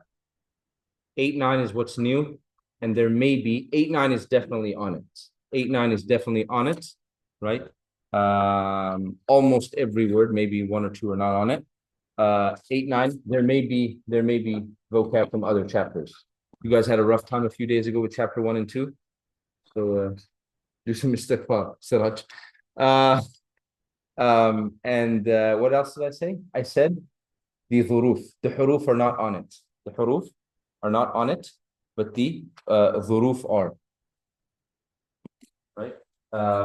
And the Asma'ul Khamsa are on it. Simply, I'll tell you, the Asma'ul Khamsa, you're just listing off what they are. Right? You just know what they are and their meanings. And then you're asked to translate a few sentences. No, English to Arabic. English to Arabic. Yeah. I may throw on some Arabic to English. That sounds like a good idea. Sounds like a good idea, right? And any of the exercise that we did are fair game. Okay? Essentially everything's fair game. Makes sense, right? We will see y'all tomorrow, inshallah. Assalamu alaikum wa rahmatullahi wa barakatuh. Wa alaikum assalam.